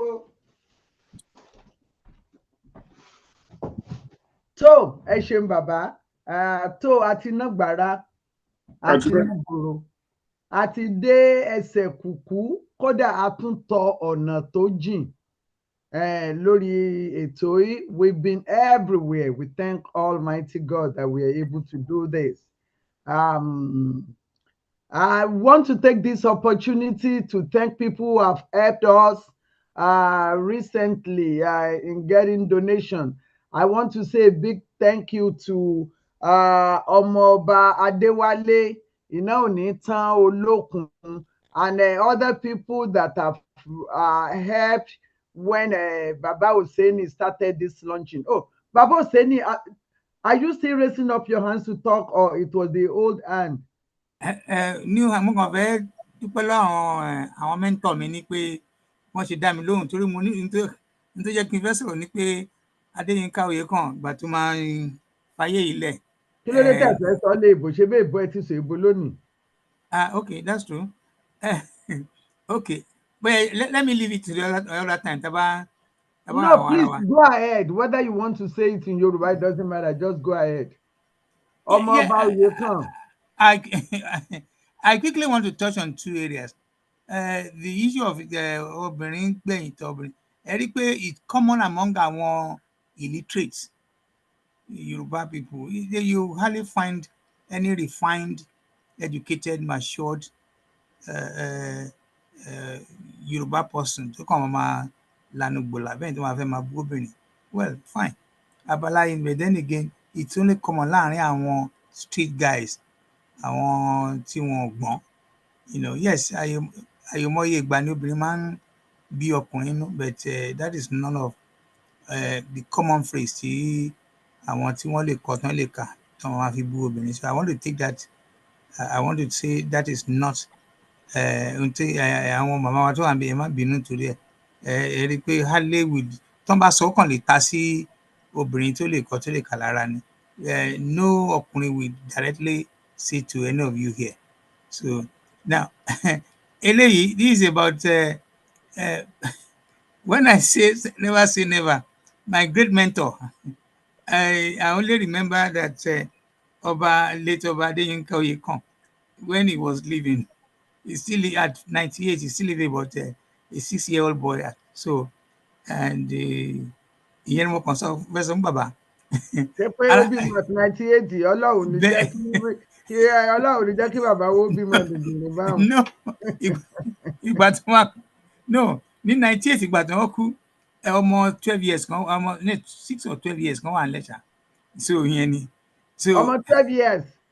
Bẹ́ẹ̀ ni wọ́n fi lẹ́gbàá yẹn. Ṣé wọ́n ṣe DNA? Ṣé kì í ṣe pé nìkan lórí pé ọba ni bàbá tó wá gbọ́mọ fún? Ẹ má wọrí, ẹ má bínú, ẹ má jẹ́ ká sọ. Abátúndì ìfikókò. Anyway, I also finally I quickly want to. Wọ́n ní tí eégún bàbá ẹni tó bá gbàgbó ìyá láàfà fún torí ìyá ẹni ló mẹni tó bí ni fún. Òwe Yorùbá ni o kẹ́pẹ́. Ben, and finally, I just want to use this opportunity also to tell all of us who are here, we're on a new Zoom details. Please, let's use the opportunity to pass the message to our other groups that the Yoruba Gbode Zoom meeting details has changed, so we can have more people to attend. Thank you, sir. Thank you, sir. Why you so? Huh? 2 minutes. I I was looking for you. because you Yeah, didn't call me, and I can't even pass if you on are the not going to talk, opportunity. it's not on a topic like this. Actually, actually. So I just want to say thank you to our dear mother, Mommy Omofolabu Ajayi Soyinka. Good to see you again on this program. We miss you a lot tremendously. And we miss your participation and all the laughs, all the feminine brain power you bring. But I'm so happy to see you today. So, and I've been listening, watching patiently, even with Olori Modupeli Pede when she was presenting her um, seminar, and I gained a lot. There are about few names that I haven't heard before, but I was able to glean on just to say thank you and thank you all. Of course, Dr. Oyefule, always. Baba, Baba in Ogbomoso and Baba in DC, Adeniro, you're always very on point. Thank you, sir. I didn't want to say anything, but I said I have to, because there are some things that I thought people did not touch on. But Thank you. I'm not gonna protract issue. But let me first start from names. When you were going through, especially Olorima, when you were going through the names and all that, I was hoping you would just call Ellen Sirleaf, the Liberian president. You didn't call her. She just happened to be one of my favorite women in the world. And Okay, now let's shout her name. me, Mama Ellen Sirleaf, she used to be the Liberian president, right? Uh-huh. Yes. So she is a mentor of my mentor. And when Baba was talking something about feminism, having been there, in Yoruba land and all that, so he just launched me into remembering. Sometime in 2016, I was there present when I first saw Ellen Sirleaf in person. And we were in an African house. That is the African house. There's a mission of Africa, and there used to be an ambassador, and there's still one now that used to represent Africa to the United States. Her name was back then, and she's still alive. She's Arikana Shihomborikwo. She happened to be my mentor, and Ellen Sirleaf and Lumumba and all of them, they are who you can call mentors to Shihomborikwo. So we were all there. I was watching them, all of them presenting. But one thing that came poignant to me is when this woman called Ellen Sirleaf, when she came up, she gave us a brief dossier of herself and someone who has gone through domestic violence, someone who has toughened it out in the men's world before she became what we all know as the president, of Liberia. And another person was this lady. I remember her. So anyway, what was she saying that really got me? She told us, she turned to us, the younger women, and she said, our problem now with you young ladies is that you're trying to do feminism like they do it in the West. Lo and behold, the African women has always gotten the power. We were never subjugated, The way she said it just projected to me as such that we always rule the house, the home, the market, the politics, but we do it reverently. She said that like we do it from an humble standpoint. So that may be one of the reasons why some of our men, we butt head with the men when we try to like put it in your face type of claim, claim of rights with the men. And I thought I should just say that just to support Baba when he went through what his mother did, and then the art of learning mathematics, or who first discovered mathematics, and arrogating it to women and stuff. And then there's one person, Mama Kuforiji Olubi. Nobody mentioned her. She was in business. She used to be the is it president or director of UBA, or the chairman of UBA back then. So I know that I looked up to her because when I was Right. that was Right. in prom, and people used to talk, even in my house back then, extended family house of the Ajaos, they always say, Sheba money Kuforiji Olubi. Yeah, you can be this, And so I just want to put that out there. And to cap it all up, for me, of course, I'm a president of an organization, She Rises International Inc. We support women and girls all over the world, especially in the developing countries. But most importantly is that what we tell women is that, and girls, we want you to be that which the Lord wants you to be. Go and do whatever you think you want to do. Go learn a trade, skill, profession. It doesn't matter if it's not culturally feminine type of job, So we are encouraging them. Go learn plumbing. Go learn construction work. Go learn anything you think you can do that you can actually thrive at. What you have the skills, the gifts, and the talent to do. And so I just want to say thank you, Mama Yusuf, for giving us this platform, and happy International Women's Month to everybody who is a woman on this platform. And thank you, men, for being in our corner. God bless you all, sirs. Bye-bye. Thank you so much, Olori Ibadan. Thank you so much. We appreciate you. Thank you, everybody. I want to start to thank everybody by thanking Yeye Omofolabo Ajayi Soyinka. Even if I'd written you or called you or given you 2 weeks notice, I don't think it could be more than this. I'm very, very grateful. And anytime you are around, you are always a blessing. My prayer is Almighty God will return that blessings to you in 1,000 folds. I'm grateful that you are a woman. I thank God for you. Also, I want to take this opportunity to thank my honorable guest and presenter, Olori Modupe Lipede. Thank you so very much. I'm very grateful for the detailed presentation and for your participation on this program. Broadcasters, they never fade.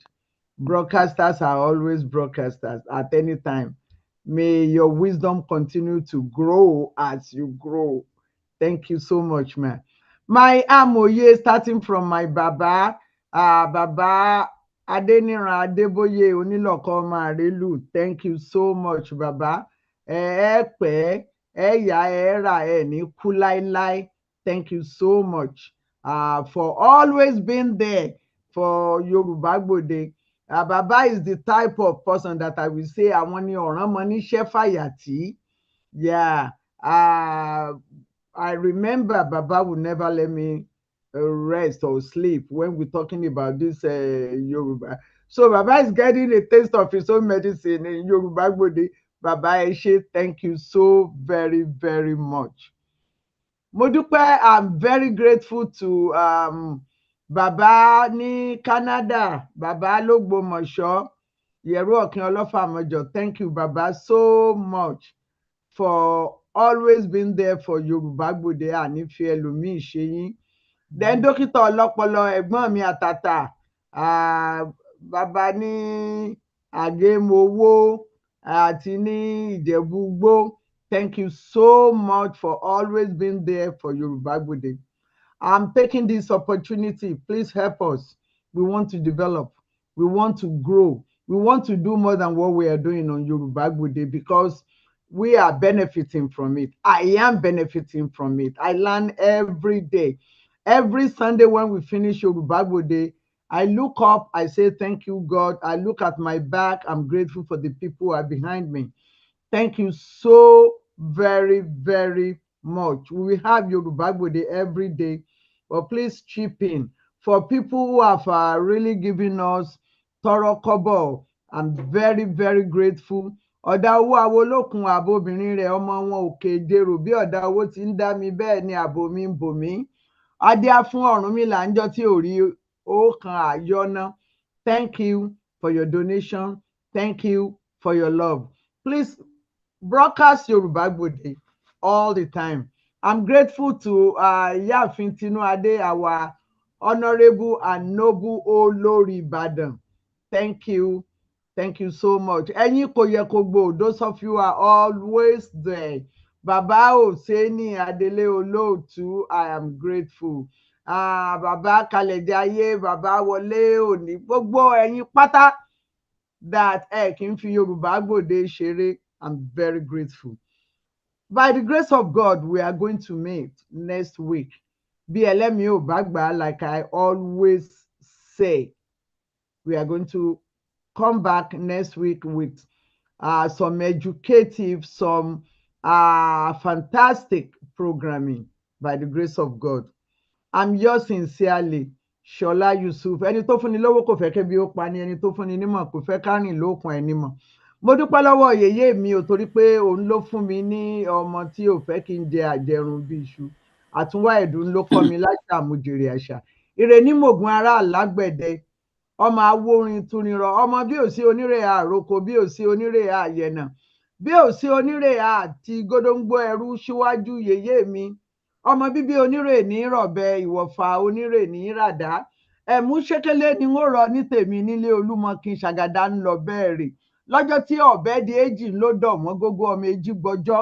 Èjì náà ló gbọ́jọ́ o, alágbẹ̀dẹ èjì tọ́lá èjì ọmọ ọlọ́kọ́ ẹ̀mẹ́rin. Àgbẹ̀dẹ mi ṣùṣù tí ń bẹ́ẹ̀ lọ́nà àti ìsọ̀yà. Àtúnwá ẹ̀dú, ibi tó o bá wà. Ilẹ̀ rere o, mo ti lẹ́yìn lówó jìnnà ẹ̀ rí ni. Màmá Yusuf, mo ti kó yín jẹ bàjẹ́.